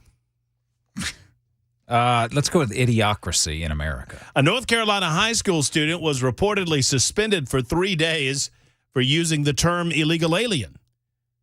Not that he was casting aspersions against any fellow student. He was merely seeking clarification from his teacher on an assignment. This happened. According to the boy's mother, Leah McGee, the assignment used the term alien. So her son, Christian, followed up and asked the teacher, do you mean space aliens or illegal aliens? The student's question angered one of his classmates who stood up and threatened to fight him. The teacher took the students to the assistant principal. When the assistant principal found out what was going on, they determined that the student had used a term offensive to Hispanic students, and he was suspended for 3 days for using a term that is currently used in United States federal code to reference individuals who come into the country against the laws of the United States of America. The term is used as federal code. It is a term that is heard frequently on news broadcasts. According to the mother, I feel like if this were handled properly in the classroom, it could have easily been used as a teachable moment. Once again, he didn't direct it toward anyone. He just used the term. 3 days suspension. You missed out on the furries. That's okay. Yeah. Maybe tomorrow. Yeah, 30 seconds. Well, they got furries in middle school in Utah, and the other middle school students are tired of the furries, and so they have walked out in protest, demanding the teachers enforce the dress code to stop the furries from coming to school dressed like cats and dogs. Wow. The 21st century has not turned out the way that I thought it would. No. There's Chris Webber. Thank you, my friend. We'll be back tomorrow subbing in for The Drive and Brian Wilson. Until then, have a great evening, folks. Hug your loved ones. So long. What an absolute mess. Hey, it's Dan Mandison. Look at my closets. Unorganized to say the least. Even my window dormer is a train wreck. Stuff is everywhere. Now, luckily, California Closets is coming to my rescue. My personal design consultant, Vince, stopped by, measured, and is now showing me how to become more space efficient and organized on his 3D CAD system. It is amazing. And soon, my space is going to be organized, and yes, even Bandit approves. California Closets, a local company that can customize the storage in any room of your house. California Closets, what can they do for you? Find them online at californiaclosets.com and reach out for your free in-home consultation.